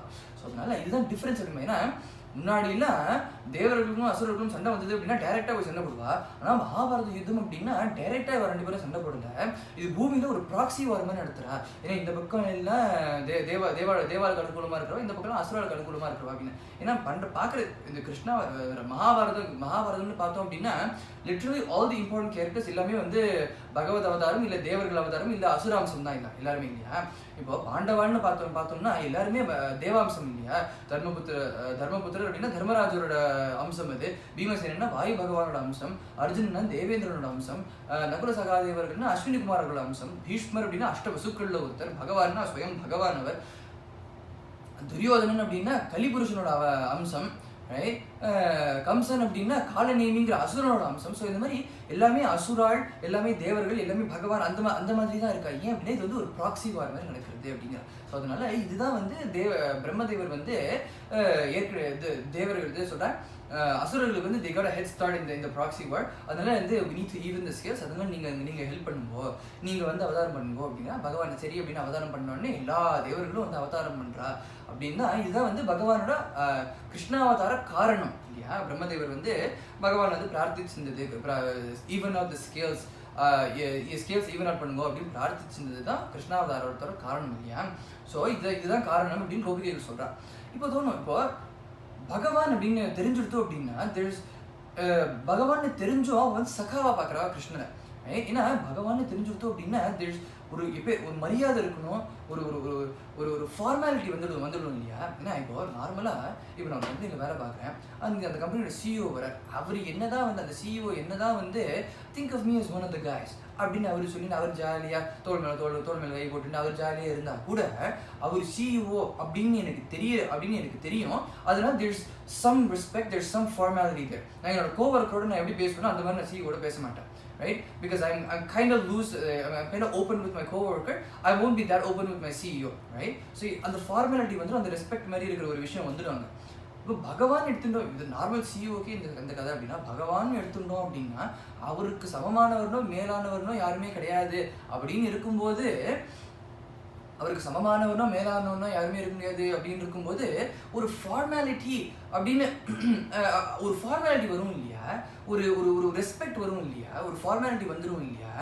ஸோ அந்த ஃபார்மாலிட்டி இல்லாமல் இவா சகாவா இருக்காளே, ஏன் சகாவா பார்க்குறாளே, ஏன் அப்படின்னா அது வந்து பகவான் இடத்துல இருக்கிற பிரேமை தான் காரணம் அப்படிங்கிறான். ராமாயணத்துலேயே பார்த்தோம்னா விஸ்வாமித்திரர் வந்து தசரதர்கிட்ட போயிட்டு நான் என்னோட யாகத்தை காப்பாற்றுறதுக்காக ராமரை கொடு அப்படின்னு கேட்கும்போது தசரதர் வந்து மாட்டேன்னு சொல்லாமல் மாட்டேங்கிறாரு, ஹெசிடேட் பண்ணுறாரு ரொம்ப. ஸோ அப்போ வந்து விஸ்வாமித்திரர் சொல்கிற, தசரதா நீ ராமனை உன் குழந்தையா பார்க்குற, ஆனால் ராமன் உன் குழந்தை இல்லைப்பா. ரியாலிட்டி என்ன அப்படின்னா பரமாத்மா நாம பரமாத்மாவை பரமாத்மா நம்ம எல்லாரையும் காப்பாற்றுவார்ப்பா. நீ வந்து குழந்தைன்னு பார்க்கறதுனால தான் ராமனை நான் காப்பாற்றணும், ராமன் போய் ராட்சசனோட சண்டை போடுறது கேட்குறாளே அப்படின்னு நீ வந்து ஹெசிடேட் பண்ணுற, அப்படின்னு நீ யோசிக்கிற, பதட்டப்படுற. ஆனால் அப்படி யோசிக்காத, ராமன் பரமாத்மாப்பா. பரமாத்மா நம்மளா காப்பாற்றணும், அவர் எல்லாரையும் காப்பாற்றணும்ப்பா. பரமாத்மா நீ கவலைப்படாத குடு அப்படிங்கிற. அப்போ வந்து there's a lot of back and forth. அதெல்லாம் பண்ணிட்டு ஓகே அப்படின்னு சொல்லிட்டு ராமரும் லக்ஷ்மணனும் வரா. ராமரும் வந்த உடனே இத்தனை நேரம் அவர் பரமாத்மாப்பா அப்படின்னு உபதேசம் பண்ண விஸ்வாமித்திரர் திரும்பி பார்த்து, ராமா லக்ஷ்மணா குழந்தை பசிக்கிறதாப்பா, உனக்கு கால் வலிக்கிறதா, உனக்கு சாப்பிட்றதுக்கு ஏதாவது வேணுமா, கொஞ்சம் நேரம் ரெஸ்ட் எடுத்துகிட்டு போகலாமா அப்படின்னு பார்க்குறேன். ஏன்னா இத்தனை நேரம் பரமாத்மான்னு பார்த்தாரு அப்படின்னா, இத்தனை நேரம் பரமாத்மா ரணதீரன் அப்படின்னு பார்த்தவர் இப்போ வந்து சுகுமாரமான ராமன், குழந்தை ராமன். தசரதர் என்ன நம்பி தானே ஒப்படைச்சிருக்க, கால் வலிச்சுன்னு பசிக்கிறது அப்படின்னா அது இல்லையா, அதனால உனக்கு என்ன வேணும் அப்படின்னு கேட்டு குழந்தைய ட்ரீட் பண்ணுற மாதிரி பண்ணுறாரு. ஏன் அப்படின்னா பகவான் நம்ம கையில் கிடைக்கிற வரைக்கும் பகவான் அப்படிங்கிற மாதிரி ஒரு பொசிஷன் கொடுத்து வச்சு ஒரு ஃபார்மாலிட்டி, அவர் எங்கேயோ இருக்கிறவர், அவர் வந்து என்ன நான் ரெஸ்பெக்ட் பண்ணணும் அப்படின்னு கூடியவர், ஃபார்மாலிட்டிலாம் வந்து அப்படிங்கிற மாதிரி ஒரு நிலையில வச்சிருக்கோம். ஆனால் பகவான் நம்ம கையில் கிடச்சிட்டார் அப்படின்னா அந்த formality is thrown out the window. ஏன்னா பிரேமையே தான் அங்கே இருக்கும் இல்லையா. பகவான் நம்ம கையில் கிடைக்கிற வரைக்கும் பகவான் இருப்பான். பிரேம் கையில் கிடைச்ச உடனே குழந்தை ராமன் அப்படின்னு பார்ப்போம், என்னோட ராமன் அப்படின்னு பார்ப்போம் இல்லையா. இதுதான் அது பாகவத்திலே பார்த்தா கூட கோபிகைகளே எடுத்துனா கூட பிருந்தாவனத்தில் இருக்கிற பெரியவாள்லாம் கண்ணன் இல்லாத சமயத்தில் சொல்ல, கண்ணன் பகவான் வந்து கொஞ்சம் அஜு அப்படிலாம் பண்ணப்படாது, வந்து வேணா நமஸ்காரம் பண்ணணும், ஆசீர்வாதம் வாங்கிக்கணும், கை கட்டி வாய் போத்தி நின்று அவர் ஏதாவது சொல்கிறாருன்னா கேட்டுக்கணும், ஆசீர்வாதம் வாங்கிட்டு அப்படியே வந்துடணும், கொஞ்சம்லாம் படாது. அது என்ன குழந்தைய பரமாத்மா அப்படின்னு பேசிப்பாடாம். ஆனால் பகவான் கண்ணன் வந்து அங்கேருந்து சல் தளர் நடை நடந்து வரும்போது வந்து அத்தை தாத்தா அப்படின்னு வரும்போது அப்போ வந்து அது இத்தனை நேரம் பேசுனது எல்லாமே மறந்து போயிட்டு அச்சுச்சு குச்சு அப்படின்னு சொல்லிட்டு அப்படின்னு கொஞ்சி அதெல்லாம் பண்ணிட்டு அப்புறமா கண்ணன் அங்கேயிருந்து போனதுக்கு அப்புறமா பரமாத்மா அப்படின்னு திருப்பி பேசாருப்பா. இது ஏன் இவ்வளோ மாறுறது? இவ்வளோ ஞானம் இருக்கிறது, பகவான்கிற ஞானம் இருக்கு இல்லையா, ஏன் மாறி வருது? இந்த ஞானம் அப்பப்போ வருது அப்படின்னா அது வந்து அந்த பிரேமை தான் காரணம் அப்படின்பா. ஏன்னா பகவான் நம்ம கையில் கிடைக்கிற வரைக்கும் அவர் பகவான் வேற யாரோ அப்படிங்கிற மாதிரி இருக்கும். ஆனால் நம்ம கையில் கிடைச்சிட்டோம்னா நம்ம கண்ணன் நம்ம ராமன் அப்படின்னு தான் தோணும் இல்லையா. அதனால் ஒரு வாட்டி நாரதர் வந்து அர்ஜுனன்ட்ட சொல்கிறாராம், ஏன்டா அர்ஜுனா இப்படி பண்ணுறியாடா அப்படிங்கிற. நான் என்ன பண்ண சுவாமி அப்படிங்கிற. ஏன்னா கண்ணன் பரமாத்மாவை போயிட்டு திருட்டுப்பாயா அப்படின்னு சொல்லிட்டு அந்த மாதிரிலாம் போய் இன்சல்ட் பண்ணுற மாதிரி சகஜமாக பழகிறியடா. பரமாத்மாடா அவனை போய் இன்சல்ட் பண்ணுற மாதிரி திட்டுற மாதிரி அதெல்லாம் பண்ணிட்டு உன்னோட வேலையை அவன்கிட்ட சொல்லிட்டு இருக்கே, கிருஷ்ணா இதை பண்ணிவிடு அப்படின்னு சொல்லிட்டு இருக்கியே, இது நன்னா இருக்கா உனக்கு? பகவான் சாப்பிட்டு உச்சித்ததை தாண்டா நாமெல்லாம் சாப்பிடணும். அப்படி இருக்க பகவானோட கூட சேர்ந்து தட்டு போட்டு சாப்பிட்ற. சில சமயம் நீ சாப்பிட்டதுக்கு அப்புறமா தான் பகவானே வர, அவருக்கு வெயிட் பண்ணாமல் நீ பாட்டுக்கு சாப்பிட ஆரம்பிச்சிட்ட. இதெல்லாம் என்ன நல்லதாடா, சொல்றது கேளு, பகவான் பரமாத்மா கிட்ட பரமாத்மாவே நடந்துக்கூடா அப்படின்னு சொல்லிட்டு அவர் நல்லது சொல்லிட்டு போறார். இது கேட்கும்போது அர்ஜுனனுக்கு வந்து ஹீஸ் ஃபீலிங் சோ கில்ட்டி. ஏன்னா கரெக்டு தானே, நாரதர் சொல்றதும் கரெக்டு தானே. ஏன்னா பரமாத்மா கிட்ட எப்படி நடந்துக்கணும் அப்படின்னு என்னத்தை எவ்வளோ சாஸ்திரத்தை வேதத்தெல்லாம் கற்று என்ன பிரயோஜனம், பரமாத்மா கிட்ட எப்படி நடந்துக்கணும் அப்படின்னு தெரியாத போச்சு எனக்கு அப்படின்னு அவர் ஈஸ் ஃபீலிங் கில்ட்டி.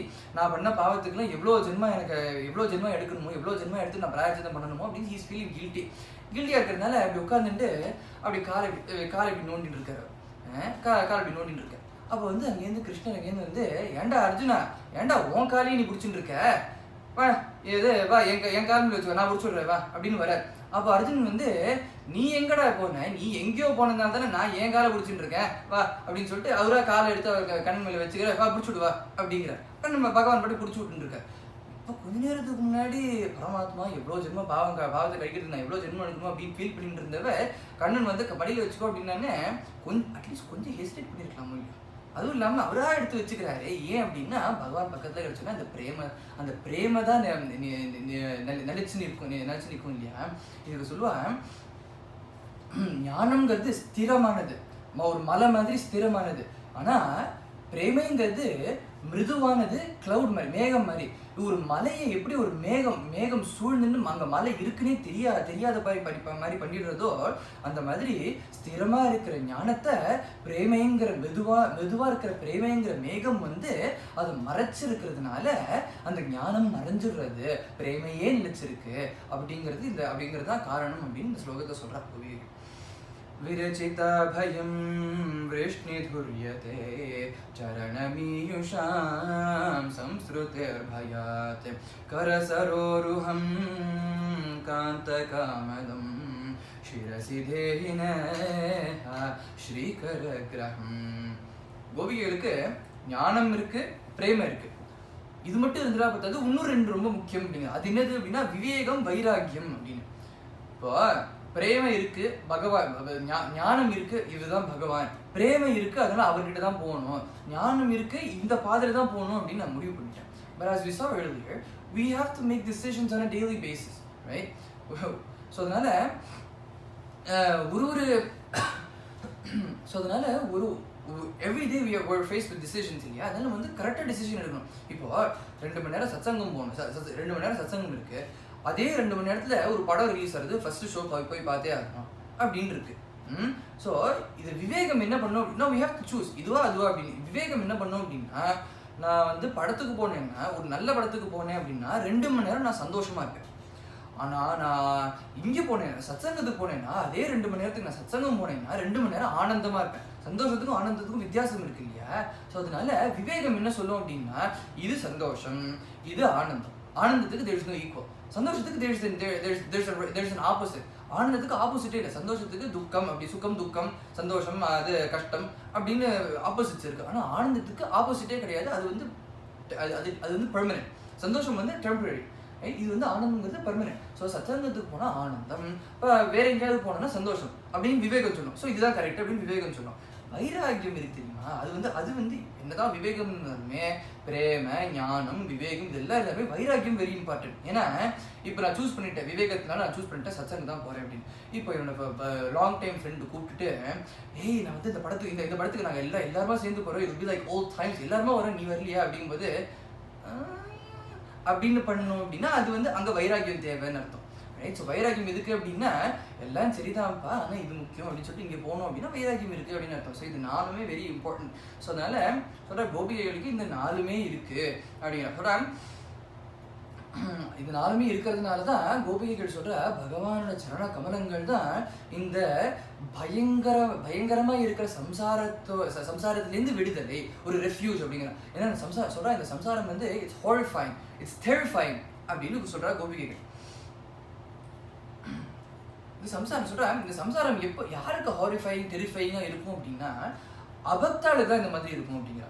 ஏன் அப்படின்னா, இப்போ பக்தாளுக்கும் சுகம் துக்கம், மானம் அவமானம் நஷ்டம் லாபம் எல்லாம் உண்டு, அபக்தாளுக்கும் எல்லாம் உண்டு, ரைட். ஆனால் இந்த டிஃப்ரென்ஸ் எதில் அப்படின்னா, the way they deal with it. ஏன்னா ஒரு அபக்தன் எப்படி பண்ணுவான் அப்படின்னா, இப்போ ஒரு டெட்லைன் வருது, அந்த டெட்லைனுக்குள்ளே நான் முடிச்சிடணுமே, நான் முடிக்கலைன்னா இந்த கான்செப்ட், நான் இந்த டெட்லைனுக்குள்ளே முடிக்கலைன்னா இது நடந்துருமே, இது நடந்தா அது நடந்துருமே, இது நடந்தா அப்படின்னு அபக்தன் இது பண்ணுவான். டெட்லைன் வேறு பக்கத்தில் வந்துட்டே இருக்கே, இதை நான் பண்ணியாகணுமே சொல்லிட்டு he puts all the burden. So இப்போ இந்த சுச்சுவேஷனில் பார்த்தோன்னா all the burden is on him. தலையில் 100 கிலோ வெயிட் வச்சா மாதிரி இருக்குது அப்படின்னு சொல்லிட்டு வேலை பார்க்குறாரு. ஸோ இது வந்து அபக்தன் பண்ணுறது. ஆனால் பக்தன் என்ன பண்ணனா, இதே சினாரியோவில் முடிச்சா ஆகணும், டெட்லைன் வந்துட்டு இருக்கு, ஆனால் பகவத் கிருபையினால நான் முடிச்சிருவேன், நான் முடிக்காததும் பகவானோட கையில் இருக்கு, எல்லாம் பகவான் பார்த்துப்பார் அப்படிங்கிற நம்பிக்கையோடு இருக்கிறதுனால என்ன ஆகுது அப்படின்னா, இப்போ அப்படிங்கிறது நிம்மதியாக இருக்காரு ரைட் பக்தர். ஸோ அதில் என்ன அப்படின்னா, இப்போ நிம்மதியாக இருக்காரு அப்படின்னா இது என்ன, அந்த டெட்லைன் வராமல் இருக்கா, டெட்லைன் பக்கத்தில் வராமல் டெட்லைன் தள்ளி போயிட்டா, இல்லை டெட்லைனில் முடிக்கலைன்னா இந்த கான்சிக்வன்சஸில் இல்லாமல் போயிட்டா அப்படின்னா எல்லாம் அதே தான். ஆனால் அந்த பேர்டனை எடுத்து பகவான்கிட்ட கொடுத்துட்ட, அதனால அவர் நிஷ்கவலியாக இருக்கார் இப்போ இல்லையா. அதுதான் வந்து பக்தாளுக்கும் அபக்தாளுக்கும் உள்ள வித்தியாசம். எல்லாமே நான் பண்ணுறது நான் இதை பண்ணலைன்னா என்ன ஆகிடுமே, இது நான் பண்ணலைன்னா என்ன ஆகிடுமோ அப்படின்னு நம்ம இருந்தோம் அப்படின்னா சம்சாரம் வந்து துக்ககரமாக தான் இருக்கும், ஹாரிஃபையிங்காக தான் இருக்கும், டெரிஃபையிங்காக தான் இருக்கும். ஆனால் இது எதுவுமே என்னோட கண்ட்ரோலில் இல்லையே, எல்லாம் பகவான் பண்ணுறது, நல்லதோ கெட்டதோ எல்லாமே அவர் கிருபை தான், அவரோட லீலை தான், எல்லாம் அவர் பார்த்துப்பார் அப்படின்னு எல்லா பேர்டனையும் எடுத்து அவர்கிட்ட கொடுத்துட்டோம் சமர்ப்பிச்சிட்டோம் அப்படின்னா அப்போ நம்ம வந்து நிம்மதியாக இருக்கலாம் இல்லையா. இதுதான் வந்து பக்தாளுக்கும் அபக்தாளுக்கும் உள்ள டிஃப்ரென்ஸ். இந்த மாதிரி பார்க்கறதுனால தான் பக்தாளுக்கு சம்சாரம் வந்து ஹாரிஃபைங்காக இருக்காது. இவ்வளோ பயங்கரமாக இருக்கே, இந்த சம்சாரம் எப்படி இருக்கே அப்படின்னு அவளுக்கு தோணாது. ஏன் அப்படின்னா அவள் எல்லாத்தையுமே பகவானோட லீலைகளாக பார்க்குறான். ஸோ சந்தோஷம், நல்லதோ கெட்டதோ எல்லாமே பகவானோட லீலைகளாக பார்க்குறா. அதனால அவளுக்கு வந்து இது பயங்கரமாக இருக்காது. இது வந்து சொல்கிறேன், கோபிகைகள் வந்து சம்சாரம் பயங்கரமாக இருக்குது அப்படின்னு சொல்கிறா அப்படின்னா அது எப்படி தகும் அப்படின்னு கேட்குறான். ஏன்னா இப்போ பிரஹ்லாதன் சொல்கிறார் அப்படின்னா அது தகும். ஏன்னா பிரஹ்லாதன் அப்பா இல்லாத எதையுமே விட்டு வைக்கல. மலையிலேருந்து கீழே உருட்டுறார், நெருப்பில் கொண்டு போட்டுறார், தண்ணியில் கொண்டு முழுக வைக்கிறார், பாம்பு புத்தல் கொண்டு போடுறார், யானையை கொண்டு மிதிக்க சொல்கிறார், விஷத்தை கொடுத்து குடிடாப்பா அப்படிங்கிற சூலத்தை வச்சு குத்துன்னு குத்துறார். எல்லாம் இல்லாதது பாக்கியிலே எல்லாம் பண்ற. இப்போ பிரஹ்லாதர் வந்து சம்சாரம் இவ்வளோ பயங்கரமா இருக்கு பாரு, எங்க திரும்பினாலும் பிரச்சனை அப்படின்னு அவர் சொன்னாருன்னா அது தகும். ஆனால் அவர் சொல்லலை அப்படி. ஏன் அப்படின்னா ஒரு விஷயத்தையுமே பகவானை ஸ்மரிக்கிறார். ஏன்னா அவர் வந்து 5 தலை பாம்பு வருது அப்படின்னா என் பிரபுவோ 1000 தலைகள் உள்ள ஆதிசேஷன் மேல எல்லாம் படுத்துட்டு இருக்கார், அப்படி சயனிச்சுன்னு இருக்கார் அப்படின்னு பகவான் நினைச்சுக்கிறார். யானை மீது வந்து மிதிக்க போறது அப்படின்னா இது போல ஒரு யானை கஜேந்திரனுக்கு தானே என் பிரபு அபயம் கொடுத்துருக்கார் அப்படிங்கிற தலையில தண்ணியில கொண்டு சமுத்திரத்துல கொண்டு முழுக செய்ய அப்படின்னா இந்த மாதிரி ஒரு சமுத்திரத்துல தானே என் பகவான் சயனிச்சுன்னு இருக்கார் அப்படின்னு சொல்லிட்டு ஒரு கஷ்டம் இல்லைன்னு சொல்ல முடியுமா? இது ஏதாவது ஒரு விஷயத்தையாவது கஷ்டம் இல்லைன்னு சொல்ல முடியுமா? எல்லாமே கஷ்டம்தான். நாம சொல்ற கஷ்டம், நாமெல்லாம் கஷ்டம்னு சொல்றோமே, இது கம்பேர் பண்ணும்போது இது கஷ்டமே இல்லை. அப்பேற்பட்ட கஷ்டம் அனுபவிச்சிருக்கா பிரஹ்லாதன். அப்படி இருக்கும்போது கூட இது எதுவுமே கஷ்டமா பார்க்கல. ஏன்னா இது எல்லாமே பகவானோட லீலைகள், எல்லா கஷ்டத்திலையுமே பகவானோட லீலைகள் அப்படின்னு பார்க்கற. அதனால சந்தோஷப்படுறாரு. ஏன்னா ஒரு கஷ்டத்துலையுமே பகவான் இந்த மாதிரி கஷ்டத்துலையும் இந்த பக்தனை எப்படி காப்பாற்றிருக்கார் அப்படின்னு அந்த பக்தனை பத்தி நினைச்சுக்கிறார். ரைட், அந்த சரித்திரத்தை பத்தி ஸ்மரிக்கிறார். ஸோ அதனால எல்லாமே பகவானோட லீலைகளா போனதுனால அவருக்கு வந்து சம்சாரம் வந்து துக்ககரமா இல்லை, எல்லாமே சந்தோஷமா இருக்க, ஆனந்தத்தில் இருக்காரு. ஸோ அதனால இப்போ கோபிகைகள் வந்து ஏற்கனவே கப்பல் ஸ்லோகஸ் பண்ணி பார்க்கும்போது பகவான் வஜ்ர கவசமா நின்று எல்லா ஆபத்துலேருந்தும் காப்பாத்துறார் அப்படிங்கும்போது, சுகஜீவிகளா வச்சுட்டு இருக்காரு அப்படிங்கும்போது கோபிகைகள் வந்து சம்சாரம் துக்ககரமானது அப்படின்னா இது எப்படி நியாயமா இருக்கும்? இது வாட் இஸ் த ரீசன், தாத்பரியம் என்ன அப்படின்னு பார்த்தோம் அப்படின்னா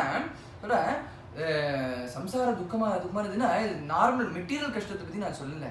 என்ன சொல்றேன், சம்சார துக்கம்னா என்ன அப்படின்னா என்னோட பக்திக்கு இடைஞ்சல் வந்துடுமோ, அந்த துக்கத்தை விட வேற ஒரு துக்கம் கிடையாது அப்படின்னா.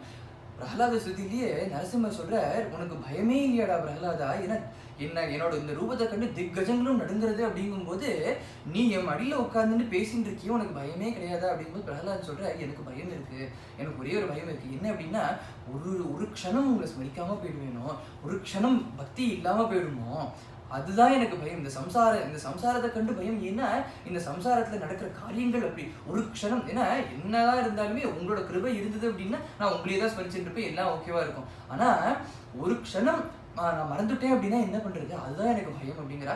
கோபிகளும் அதான் சொல்றேன், ஒரு க்ஷணம் பக்தி இல்லாம போயிடுச்சுன்னா என்ன பண்றது அப்படிங்கிற. ஏன்னா பக்தியாக இருக்கட்டும், பக்தியோட ஒரு ஒரு ஒரு ஒரு மெயின் இம்பார்ட்டன்ட் விஷயம் என்ன அப்படின்னா, பக்திக்கு அனுகூலமாக இருக்கணும், நமக்கு சுற்றி இருக்கணும். நாம் எவ்வளோதான் பக்தி பண்ணணும்னு பண்ணினா கூட பக்கத்தில் இருக்கிற நம்மளை சுற்றி இருக்கிறவாள்லாம் ஏன்டா அடி பண்ணுற, ஏன்டா அடி பண்ணுற, ஏன்டா அடி பண்ணுற, ஏன்டா அடி பண்ணுற அப்படின்னு சொல்லிட்டே இருந்தா அப்படின்னா ஒரு கால் நம்மளோட பக்தி போகிறதுக்கும் வாய்ப்பு இருக்குது. ஸோ அதனால சுற்றி அனுகூலமாக இருக்கணும். கோபிகைகள் சொல்கிற எங்களை சுற்றி ஒரே அனுகூலமான பக்திக்கு அனுகூலமானவா தான் இருக்கா.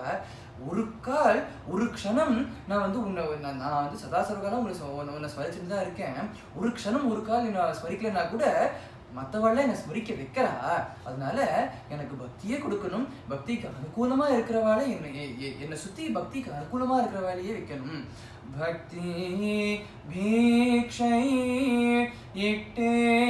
இட்டேடுவாய் கண்ணா முக்தி நல்கிடும்.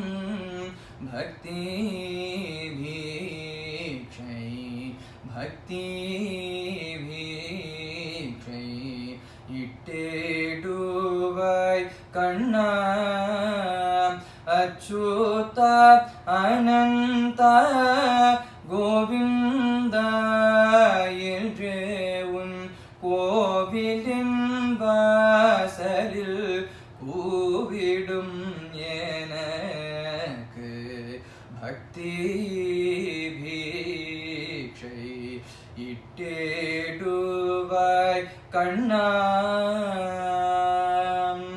துச்சம் என என்னை தள்ளிவிடாதே, பச்சாதாபத்துடன் பார்த்திடுவாயே.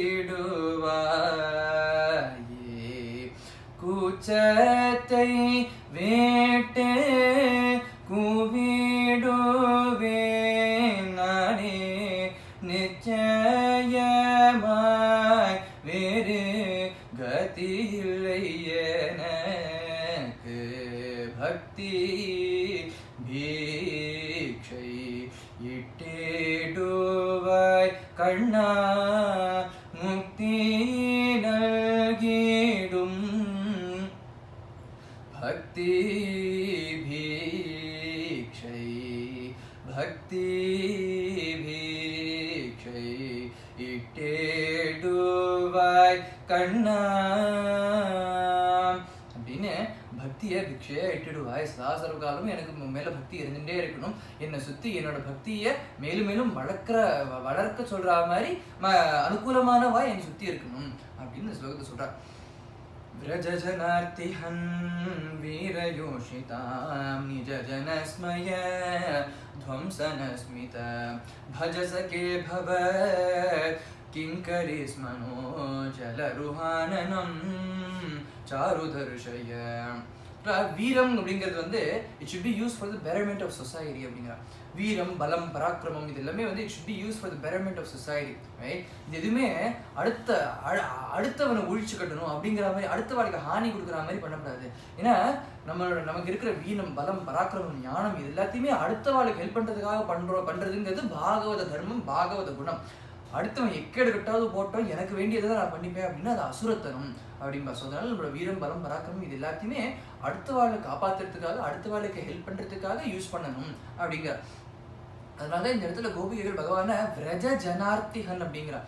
ஏன் அப்படின்னா பகவான் தன்னோட வீரம் பலம் பராக்கிரமம் ஞானம் எல்லாத்தையும் கொண்டு பகவான் விரஜவாசிகளை காப்பாத்தின்னு இருக்கார், ப்ரொடெக்ட் பண்ணிட்டு இருக்கார். அப்படிங்கிறதுனால விரஜ ஜனார்த்திகன் அப்படிங்கிற இந்த இடத்துல எப்படி காப்பாத்துறாருன்னு இன்னைக்கு ஆரம்பத்துலேயே நம்ம பார்த்துட்டு இருக்கோம். ஒரு அசுரன் கிட்ட இருந்து ஒரு டிசாஸ்டர்லேருந்து எப்படி காப்பாத்துறாரு அப்படின்னு ஆரம்பத்தையும் பார்த்துட்டு இருக்கோம் இல்லையா. ஸோ இப்படிலாம் காப்பாத்தின்னு இருக்காரு, பலம் பராக்கிரமம் எல்லாத்தையும் கொண்டு காப்பாத்துறாரு அப்படிங்கிறார். சொல்ற கோவர்தன மலையை தூக்கும் போது கோவர்தன மலையை பகவான் வந்து 7 வயசுல இருக்கும்போது 7 நாளைக்கு மலையை கொடையா பிடிக்கிறார் பகவான். ஸோ வேறு எந்த ஒரு மனுஷனால பண்ண முடியும்? எப்பேற்பட்ட பலசாலியா இருக்கட்டும், யாராவது ஒருத்தரால் மலையை தூக்க முடியுமா? 7 நாள், ஒரு நிமிஷம், ஒரு செகண்ட், ஒரு வினாடி தூக்க முடியுமா மலையை? ஸோ அப்படி இருக்கும்போது பகவான் கிருஷ்ணர் வந்து 7 வயசுல 7 நாள் தூக்கி நின்றுருக்காரு அப்படின்னா ஒரு துளி கர்வம் வர வேண்டாமோ அப்படின்னா. ஆனால் வரலை அப்படிங்கிற சொல்ற, உனக்கு கர்வம் வரல ஆனால் எங்களுக்கு கர்வம் வந்துடுத்தோம் அப்படின்னா. என்ன கர்வம் அப்படின்னா, ராசம் ஆடும்போது சௌபக மதம் வந்துடுத்து இல்லையா, கர்வம் வந்துடுத்து இல்லையா. அது என்னது அப்படின்னா, கோபிகைகள்லாம் ராசம் ஆடும்போது மேலே சுற்றி எல்லா தேவர்கள், கந்தர்வர்கள், யக்ஷர்கள், கிண்ணறர்கள், எல்லாரும் ரிஷிகள், அப்சர ஸ்திரீகள் எல்லாருமே இருக்கா. அப்போ அப்சர ஸ்திரீகள்லாம் பார்க்கும்போது அப்சர ஸ்திரீகள்லாம் அவள் பேர் போனது அவளோட அழகுக்கு பேர் பண்ணுவா. ஸோ அப்சர ஸ்திரீகள் பார்த்துட்டு பேர்பட்ட அழகுக்கே பேர் போன அப்சர ஸ்திரீகளை விட்டுட்டு எங்க கூட ஆடுறாரு அப்படின்னா பகவான் எங்களோட அழகுங்கிற பலத்துக்கு மயங்கியிருக்காரு இல்லையா அப்படின்னு ஒரு க்ஷணம் தோணி போயிட்டான் அவளுக்கு. அது அப்பயே போயிடுத்தது, அந்த தோணல் போயிடுத்து. இருந்தாலும் ஒரு க்ஷணம் தோணி எடுத்தா அவளுக்கு. அதனாலதான் பகவான் மறைஞ்சு போறாரு அப்படிங்கிறான். இது என்ன அப்படின்னா ராமாயணத்துலயும் ஒரு இடத்துல வரும். என்ன அப்படின்னா ராவணன்ட்டு உபதேசம் சொல்லுவா, ராவணா உன்னை வாலி நீ வாலியோட சண்டை போட போகும்போது வாளால சுத்தி பம்பரம் விட்டான். He didn't even break a sweat. It was not கஷ்டப்பட்டு மூச்சு வாங்கி ஹஃப் அண்ட் பஃப் பண்ணிட்டு சண்டை போட்டு இவ்வளோ நாள் யுத்தம் பண்ணி ஜெயிக்கல அவனை. நீ வரும்போது இடிக்கிண்டு வாளால சுத்தி பம்பரம் விட்டா. It was more of a mismatch இல்லையா. It was a lopsided battle. So அப்படி ஒன்று இனிவன் பிரேக் அ ஸ்வெட் அப்படியே ஈஸியாக ஒன்று தோக்கடிச்ச வாலியை ஒரே பானத்தினால ராமர் அடிச்சுட்ட.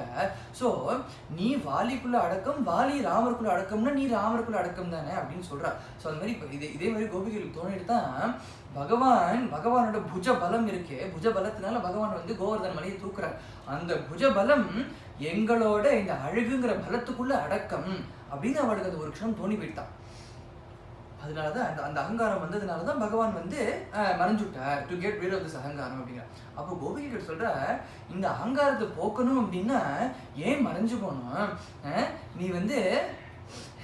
நீ ஒரு மந்தகாசம் பண்ண அது போதுமே.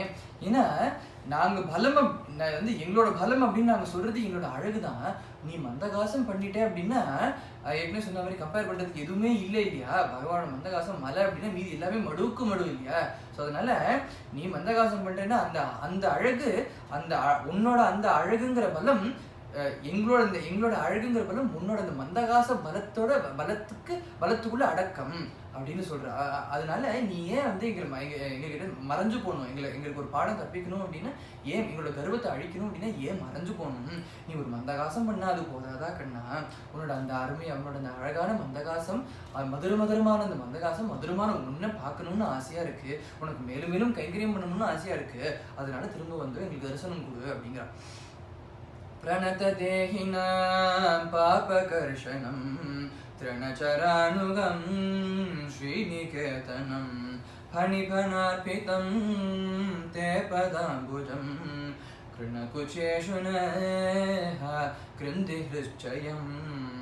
கிருஷ்ணாய நமஹ. கிருஷ்ண ராம அப்படிங்கிற இந்த ஒரு நாமம் இருக்கே, இந்த நாமம் எதை இந்த நாமத்தால கொடுக்க முடியாது அப்படிங்கிறார். அது சொல்ற, இந்த நாமம் எப்பேற்பட்ட ஒரு மகா மோசமான மகா மட்டமான பாவத்தை கூட ஒரு தடவை இந்த நாமாவை சொன்னா அது போதுமே, அது அந்த பாவத்தை விரட்டி அடிச்சுடுமே அப்படிங்கிறார்.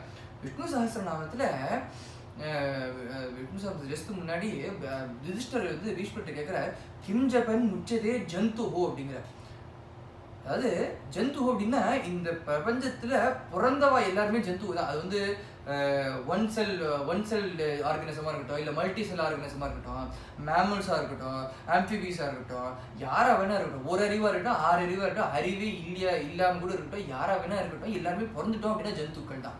ஸோ சொல்ற இந்த இடத்துல கிம் ஜபன் முச்சிதே ஜந்து ஜென்ம சம்சார வந்தநாத் அப்படிங்கிற இந்த சம்சாரத்துல பிறந்தவா எல்லாரும் கடைபிடிக்கிற மாதிரி ஒரு தர்மம் என்ன அப்படிங்கிற. ஏன்னா கிம் ஜபன் முச்சதே பிராமண, கிம் ஜபன் முச்சதே சத்திரியா அப்படின்னு கேட்கல, கொஞ்சம் ப்ராடா போய் கிம் ஜபன் முச்சதே மனுஷியா அப்படின்னு கேட்கல, ஜந்துஹோ அப்படிங்கிற. ஏன் அப்படின்னா பிறந்தவா எல்லாரையும் கரையேற்றும் அப்படிங்கிற மாதிரி ஒரு தர்மத்தை சொல்லுங்க அப்படிங்கிற. அதுதான் விஷ்ணு சஹஸ்ரநாமம்னு சொல்லிட்டு நாமத்தை சொல்றாரு அவர். நாமம் இருந்தது அப்படின்னா வேற எதுவுமே நமக்கு தேவையில்லை அப்படிங்கிற. அதாவது நாமம் சொன்னோம் அப்படின்னா நான் இவ்வளோ பாவம் பண்ணியிருக்கேன், நீ இவ்வளோ பாவம் பண்ணியிருக்கேன், அதனால நீ 1 year நாமா சொல்லு அப்படிங்கிறது கிடையாது. இது சாஸ்திரத்திலேயே ஒரு எக்ஸாம்பிள் சொல்றது. எப்படி இப்போ ஒரு குகைக்குள்ள 10,000 வருஷம் இருட்டு சூழ்ந்திருக்கு அந்த குகைக்குள்ள.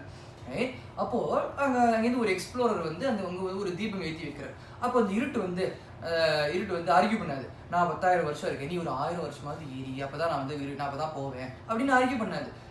எவ்வளோ வருஷம், 10,000 வருஷம் இருக்கட்டும், 10,000 யுகம் இருக்கட்டும், 10,000 கல்பகாலம் இருக்கட்டும், எவ்வளோ காலம் இருட்டு இருந்தா கூட ஒரு க்ஷணம் ஜோதி இருந்தது அப்படின்னா அந்த பிரகாசத்துல அது போயிடும், அந்த பிரகாசத்துல இருட்டு போயிடும் அப்படிங்கிறது தான் நியத்தி இல்லையா? அது மாதிரி எப்பேற்பட்ட ஒரு மகா மோசமான மகா மட்டமான பாபம் பண்ணியிருந்தா கூட ஒரே ஒரு தடவை கிருஷ்ணா ராமா அப்படின்னு சொன்னா அந்த பாபம் போயிடும், அந்த பாபத்தையும் போக்கிடும் அப்படின்னு சொல்றார். திருமாலையில தொண்டரடி புரியாளர் சொல்றார், நமனும் உத்கரணம் பேச நரகில் நின்றார்கள் கேட்க நரகமே சுவர்க்கமாகும் நாமமுடைய நம்பி அப்படிங்கிற. முத்கலன் அப்படின்னு பாப்பாத்மா அவனுக்கே தெரியுது, நான் வந்து நரகத்துக்கு தான் போவேன் அப்படின்னு, உயிர் போகும்போது தெரிஞ்சுடுது நான் நரகத்துக்கு தான் போவேன் அப்படின்னு. ஸோ வர யமதர்மராஜா கிட்ட கூட்டின்னு வரும்போது யமதர்மராஜா உட்கார்ந்திருந்தவர் எழுந்து கை கூப்பிட்டு ஓடி வரவேற்கிறார். யாருக்குமே உண்மை புரியல, முத்கலனுக்கு சுத்தமா புரியவே இல்லை. நான் பாவம் தானே பண்ணேன், நரகத்துக்கு தானே போனேன், நீங்க ஏன் வந்து என்னை வந்து கை கூப்பின்னு வந்து வணங்குறேள் அப்படிங்கும்போது அவர் வந்து என்னமோ சொல்றாரு. அவர் சொன்னது காதல் வேலையா? ஏன் அப்படின்னா பக்கத்துல தான் நரகம் இருக்கான். நரகத்தில் எல்லாருமே அப்படின்னு எல்லாருமே வந்து அந்த வேதனையில மௌனி, அந்த வேதனையில கலரின்னு இருக்கா இல்லையா? ஸோ அந்த சத்தத்தில் கேட்கல, என்ன சொன்னேன்னு கத்தி கேட்கல. அப்போ வந்து யமதர்மராஜர் வந்து அந்த சத்தத்துக்கும் மேல கத்தி சொல்ற, நீ உன்னோட ஜென்மத்தில் நீ இந்த வாழ்க்கையில ஒரே ஒரு தடவை கிருஷ்ணார்ப்பணம் அப்படின்னு நீ சொன்ன, அதனாலதான் கை கூப்புறேன் அப்படின்னு சொல்லி முடிக்கிற. பக்கத்து சவுண்டே காணும். இன்னும் திடீர்னு இவ்வளவு அலறல் சத்தம்லாம் கேட்டுருந்தது இல்லையா? சவுண்டே காணும். ஏன் அப்படின்னு தெரியும் பார்த்தா நரகமே சுவர்க்கமாகும் நாமமுடைய நம்பி. ஏன் நரகமே சொர்க்கமா மாறிவிட்டா? ஏன் அப்படின்னா அவர் கிருஷ்ணார்ப்பணம்னு சொன்னேன் அப்படின்னு சொல்றது அந்த வார்த்தையில் கிருஷ்ண அப்படிங்கிற நாமம் இருக்கு இல்லையா? அந்த நாமம் கேட்ட உடனே எல்லாருக்குமே சொல்ற நரகமே சொர்க்கமா எடுத்து அப்படின்னு. ஏன்னா போதேந்திரர் சொல்ற, நீ வந்து போதேந்திரர் சொல்ற பகவன் நாம ரசோதியத்துல போதேந்திரர் சொல்ற நாம நீ வந்து நான் சொல்ற நாம வந்து நீ ஒரே ஒரு தடவை நீ நாம சொன்னா போதும். நீ வந்து ராம ராம ராம ராம ராம அப்படின்னு சொல்லிட்டு இவ்வளவு தடவை நீ ஜபம் பண்ணணும் அப்படிங்கிற அவசியம் இல்லை. ஒரே ஒரு தடவை ராம அப்படின்னு சொன்னேன் அப்படின்னா அதுவே போதும், என்னோட எல்லா பாவத்தையும் நீக்கும் அப்படிங்கிற. அதுக்கும் ஒரு படி மேல போய் அவர் சொல்ற, நீ ராமன்னு சொல்ல முடியலையா பரவாயில்ல, நீ எங்கேயோ ரோட்ல நடந்து போயிட்டு இருக்க, எதிர்க்க போறவர் யாரோ கீழே வரும்போது ராம ராமா அப்படின்னு எழுந்துக்கிறாருன்னு வச்சுப்போமே, அந்த ராமராம உன் காதல விழுந்துட்டா அதுவே போதும் அப்படிங்கிற. அதுதான் இது வந்து ப்ரூஃப். அதுக்கு ஏன் அப்படின்னா யமதர்மராஜர் கிருஷ்ணார்ப்பணம்னு நீ சொன்னியே அப்படிங்கும்போது அந்த கிருஷ்ணங்கிற நாமம் வந்துடுத்தா, அந்த நாமம் எல்லா காலத்தையும் விழுந்துடுத்தா, அதனால எல்லாருமே வந்து நரகமே சொர்க்கமாயிடுத்தோ, எல்லாருக்கும் தன்னோட பாவங்கள்லாம் நீங்கி நரகமே சொர்க்கமாயிடுத்தோ அப்படிங்கிற. இதுல என்ன பார்க்கணும் அப்படின்னா இது வந்து ஒரு சம்பாஷணம் மாதிரி தான் இருந்தது. பேசும்போது சொல்றார் இல்லையா? ஏன்னா யமதர்மராஜரும் நான் கிருஷ்ணான்னு அந்த நாமம் சொல்ல போறேன், நான் சொல்றேன் இந்த நாமம் கேட்கிற எல்லாருக்கும் புண்ணியம் கொடுக்கட்டும், எல்லா பாவத்தையும் போக்கட்டும் அப்படின்னு சங்கல்பிச்சுண்டு அந்த மாதிரிலாம் சொல்லலை. கேட்குற இவாளும் அவர் நாமா சொல்ல போறேன், நான் ஸ்ரத்தையா கேட்டு ஸ்ரத்தையா இனிமேல் நான் சொல்ல போறேன் அப்படின்னு அவளும் சங்கல்பிச்சார். அவ அலறின் இருக்கா, வேதனை இல்லை. இவரே சும்மா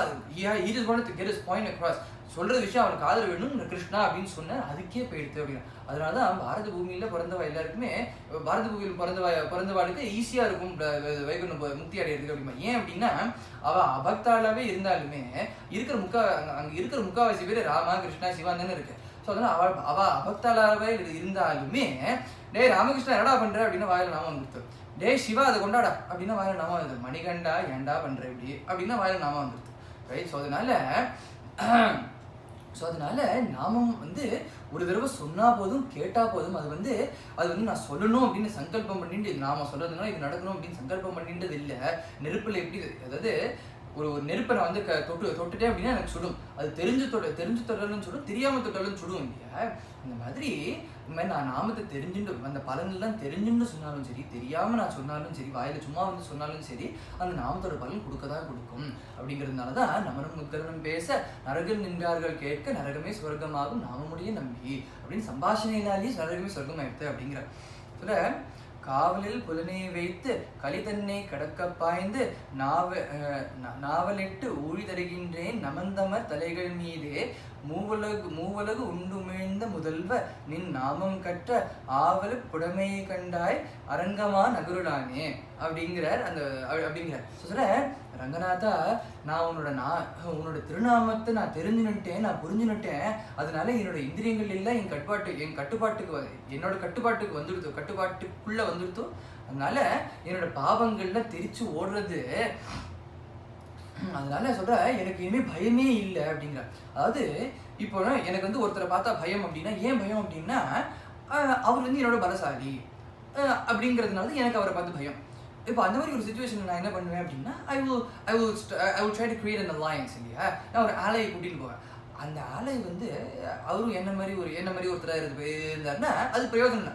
அவர் இருக்கும்போது கூட நான் பயந்துட்டு தான் இருப்பேன். ஆனால் அந்த ஆலை இருக்கிறதுலையே சிரேஷ்டமான ஒரு ஆலையாக இருந்தேன். அவரோட பலசாலியான ஒரு ஆலை இல்லை அப்படின்னா அப்போ நான் யாரை பற்றி பயப்படணும், ரைட்? அப்பேற்பட்ட ஒரு ஆலை நாமா அப்படிங்கிறது. ஏன்னா நாம வந்து நம்மளை காப்பாற்றுறதுங்கிறது மட்டுமே இல்லாமல் பகவானையே காப்பாற்றுறது நாம தான். ஏன்னா வசுதேவர் ஒரு வாட்டி வசுதேவர் நந்தகோபுரை பார்த்து சொல்கிற, குழந்தையில ஜாகிரதையாக பார்த்துக்கோ, ஆபத்துக்கு நிறையா வரும், குழந்தையில ஜாகிரதையாக பார்த்துக்கோ அப்படிங்கிற. அப்போ நந்தகோபுரத்துக்கு தோன்றதான் குழந்தையில ஜாகிரதையாக பார்த்துக்கோ அப்படின்னா எந்த ஆபத்துலேருந்து எந்த ஆபத்துலேருந்து என்னால் காப்பாற்ற முடியும், எல்லாம் அந்த நாராயணன் தான் காப்பாற்றணும் அப்படின்னு சொல்லிட்டு நாராயணா நாம சொல்லிட்டே வராராம். ஸோ நாராயணனை காப்பாற்றணும்னா கூட அந்த நாராயணன் நாமம் தான் வரும் அப்படிங்கிறது நாமத்தோட பெருமை. அதனால சொல்கிறேன், யூஸ்வலாக நமக்குலாம் யமனை பார்த்தா பயம், யமகிங்கராவை பார்த்தா பயம் இல்லையா. ஸோ அதனால சொல்கிறேன், நாமம் எனக்கு இந்த பாசத்தில் சொல்கிற உன்னோட திருநாமத்தை நான் புரிஞ்சுன்னுட்டேன். அதனால ஜெயகோஷத்தோட நான் யமகிங்கரோட தலையில என் பாதை வச்சு நான் வந்து பயப்படாமல் ஜெயகோஷத்தோட நான் நடந்து போவேன். ஏன்னா எனக்கு என் கூட நாம இருக்கு அப்படிங்கிற நம்பிக்கை எனக்கு இருக்கு, நாம பலம் இருக்கு எனக்கு அப்படிங்கிற. ஏன்னா இதில் என்ன விஷயம் அப்படின்னா, நிறைய பேருக்கு வந்து யமதர்மராஜரை பார்த்து, யமதர்மர் அப்படின்னாலே பயம். அவருக்கு டார்ச்சர்னு ரொம்ப பிடிக்கும். அவர் வந்து எல்லாரையும் போட்டு எண்ணெய் குப்பரில் போட்டு வறுக்கிறது அவருக்கு ரொம்ப பிடிக்கும் அப்படின்னு நினச்சிட்டு இருப்பான். ஆனால் nothing is further from the truth இல்லையா. ஏன்னா யாராவது ஒருத்தர் நரகத்துக்கு போறாருன்னா அவா துக்கப்படுறதுக்கு முன்னாடி யமதர்மராஜன் துக்கப்படுவார். நரகத்தை தவிர வேற யாருக்கா சொர்க்கமோ வைகுண்டமோ போறாருன்னா அவா சந்தோஷப்படுறதுக்கு முன்னாடி யமதர்மராஜா சந்தோஷப்படுவார் இல்லையா. ஏன்னா அவர் தர்மராஜா இல்லையா.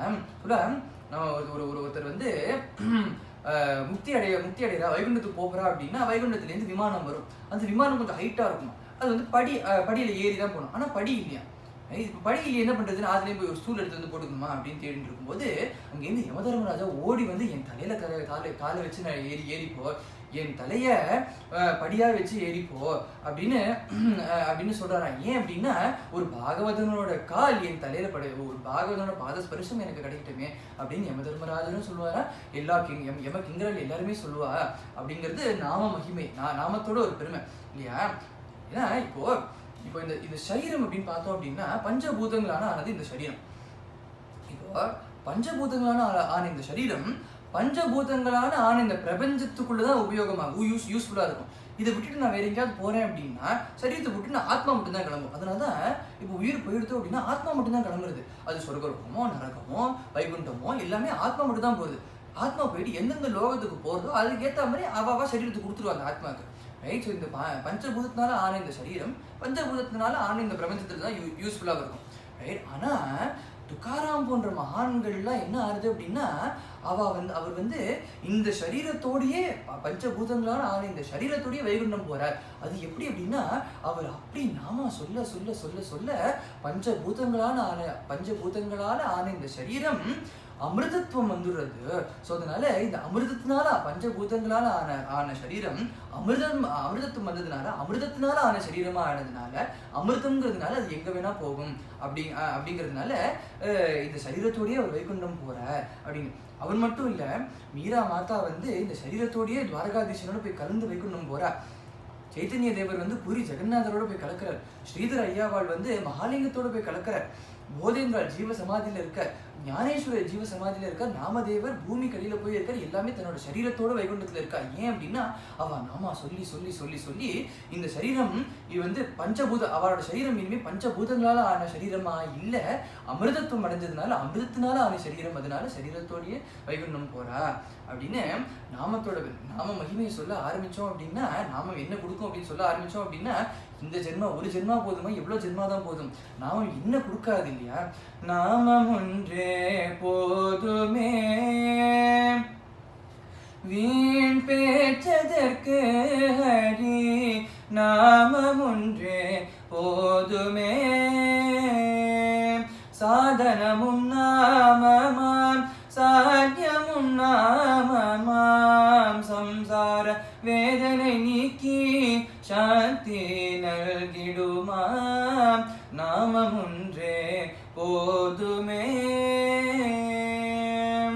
நாமம் ஒன்றினால் பகவானை பார்த்து நாமம் ஒன்றினார் பகவானை பார்த்து பக்தர்கள் அநேகம் உண்டேதானே நாமம் ஒன்றினால் பிரம்மத்தை உணர்ந்த ஞானிகள் அநேகம் உண்டேதானே ஆசையுடன் ஸ்ரத்தையுடன் சொல்லி வர அதிவிரைவில் கைமேல் பலன் கண்டிடலாமே நாமம் ஒன்றே போதுமே வீண் பேச்சதற்கு அடி நாமம் ஒன்றே போதுமே அப்படின்னு நாமம் இருந்துருது அப்படின்னா வேற என்ன நமக்கு வேணும் அப்படின்னு சொல்றா கோபிகையில். அடுத்து சொல்றா பகவானோட சரண கமலங்களை பிடிச்சுட்டோம் அப்படின்னா அது என்ன கொடுக்காது நமக்கு அப்படிங்கிறா. இப்போ நாம யாருக்கிட்ட வேணா அண்டி இருக்கலாம், ஆனா யாரை வேணா அண்டி இருக்கலாம், ஆனா அவளோட capability there restricted by what they can do இல்லையா. இப்போ என்கிட்ட வந்து நீங்க $2 கேட்டேன்னா நான் கொடுப்பேன், $10 கேட்டேன்னா கொடுப்பேன், $1000 கேட்டேன்னா என்கிட்ட இருந்தால் தான் நான் கொடுப்பேன். இப்போ கோடீஸ்வரர்கிட்ட கேட்டேன்னா அவர் கொடுப்பேன், ஃபைன். ஆனா அவருக்கு என்ன கேப்பபிலிட்டிஸோ அதுதான் கொடுப்பேன். கோடீஸ்வரன் போய் எனக்கு முத்தி கொடுன்னு அவர் கொடுப்பாரா? ஆனால் இதே குருநாதர்கிட்ட போய் முத்தி கொடுன்னு கொடுப்பார், பகவான்கிட்ட போய் முத்தி கொடுன்னா கொடுப்பார். அவர் பகவான் குருநாதர் சரணமே கதி, பகவானோட சரணமே கதி அப்படின்னு சொல்லிட்டு கதின்னு இருந்து அவாகிட்ட போய் முக்தி கேட்டாலும் அவள் கொடுப்பா. ஏன்னா அவள் குருநாதரோட சரணமாக இருக்கட்டும், சரண கமலமாக இருக்கட்டும், பகவத் சரண கமலமாக இருக்கட்டும், எதான் கொடுக்காது அப்படிங்கிறா சொல்ல. ஏன்னா தாயாரே பகவானோட சரண கமலத்தில் தான் இருக்கா இல்லையா, அதனால அந்த சரணம் எதை தான் கொடுக்காது அப்படின்னு கேட்குறா. சொல்கிறேன் பேர்பட்ட சரண கமலத்தை பகவான் காளியின் தலைமையில வச்சு ஆடுறார். காளியன்னா அப்பேற்பட்ட ஒரு கோர விஷ ஜந்து இல்லையா, அப்பேற்பட்ட காளியன் தலைமையிலேயே வச்சு ஆடுறார்.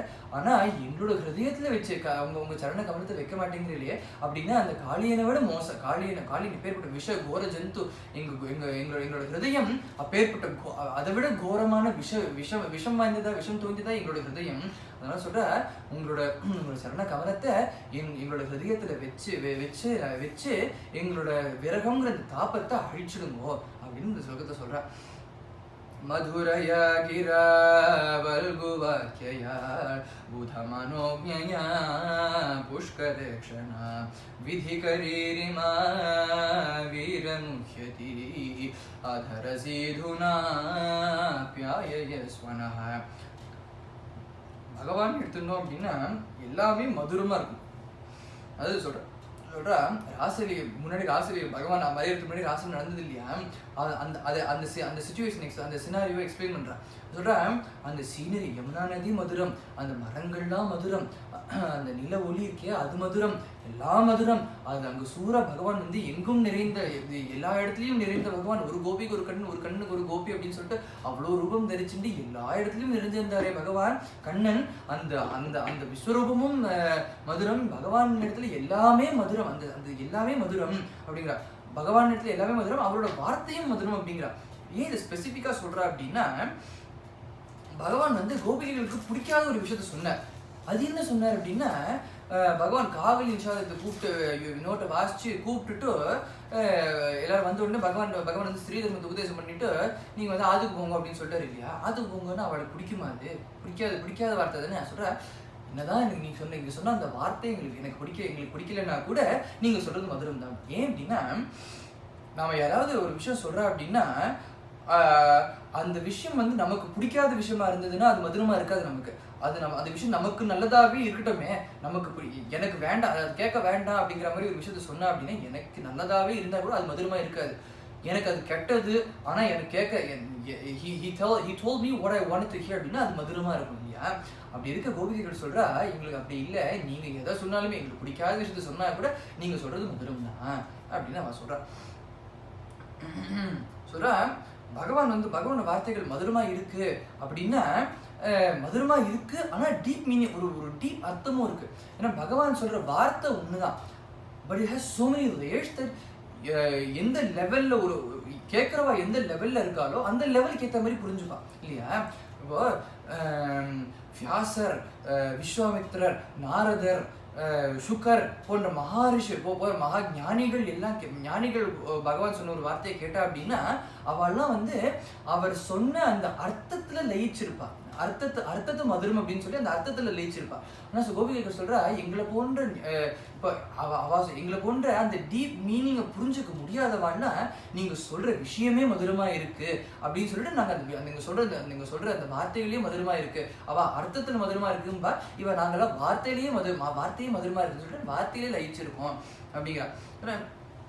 Even though we don't understand what you're saying, உங்களோட அந்த டீப் அர்த்தம் புரியலன்னா கூட உங்க வார்த்தைகள் மதுரமா இருக்கு, உங்களோட மதுரமான வார்த்தைகளை நாங்க மயங்கி இருக்கோம், மதுரமான இருக்கிற அந்த கண்கள், பிரேமை நிறைந்து இருக்கிற அந்த கண்களை நாங்க மயங்கி இருக்கோம்.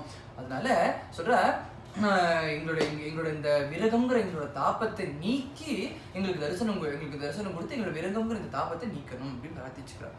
तव कथामृतं कृष्ण तप्त जीवनं कविभिरीडितं कृष्ण कल्मषापहं श्रवणमङ्गलं कृष्ण श्रीमदाततं भुवि गृह्णन्ति ये कृष्ण भूरिदा जनाः.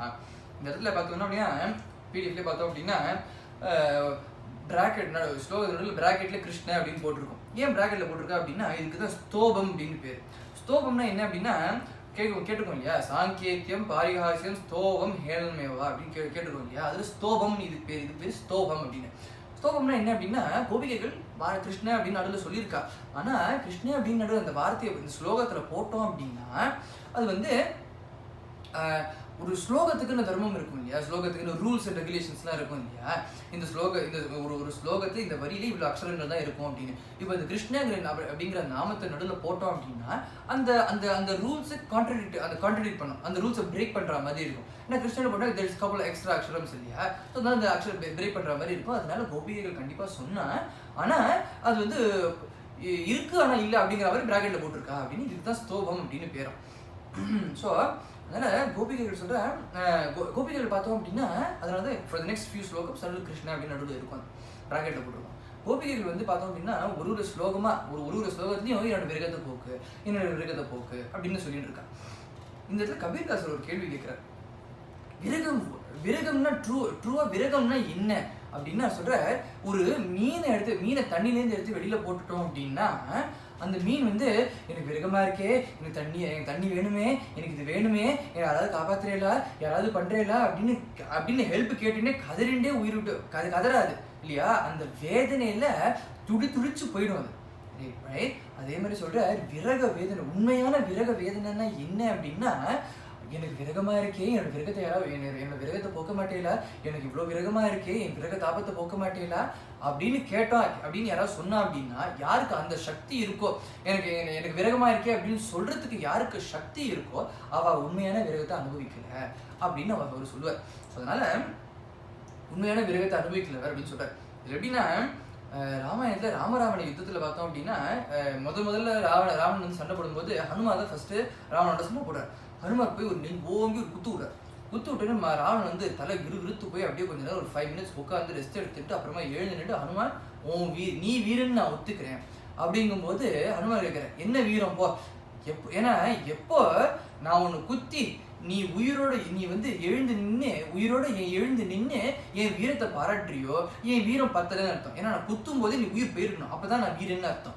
ரைட்? ஸோ அதனால நீ எப்போ பாராட்டினா என் வீரம் பத்தலன்னு அர்த்தம் அப்படின்னா அதே மாதிரி அதான் கவிதை சொல்ற, நீ வந்து எப்போ உனக்கு வந்து நான் விரகத்துல இருக்கேனே, நான் விரகத்தை தவிச்சிட்டு இருக்கேனே அப்படிங்கிற சக்தி அப்படி சொல்ற சக்தி இருக்கோ உனக்கு, அப்ப நீ உண்மையான விரகம் அனுபவிக்கல, உன்னோட விரகம் போறல, உன்னோட உண்மையான விரகம் நீ அனுபவிக்கல அப்படின்னு நான் சொல்றேன்.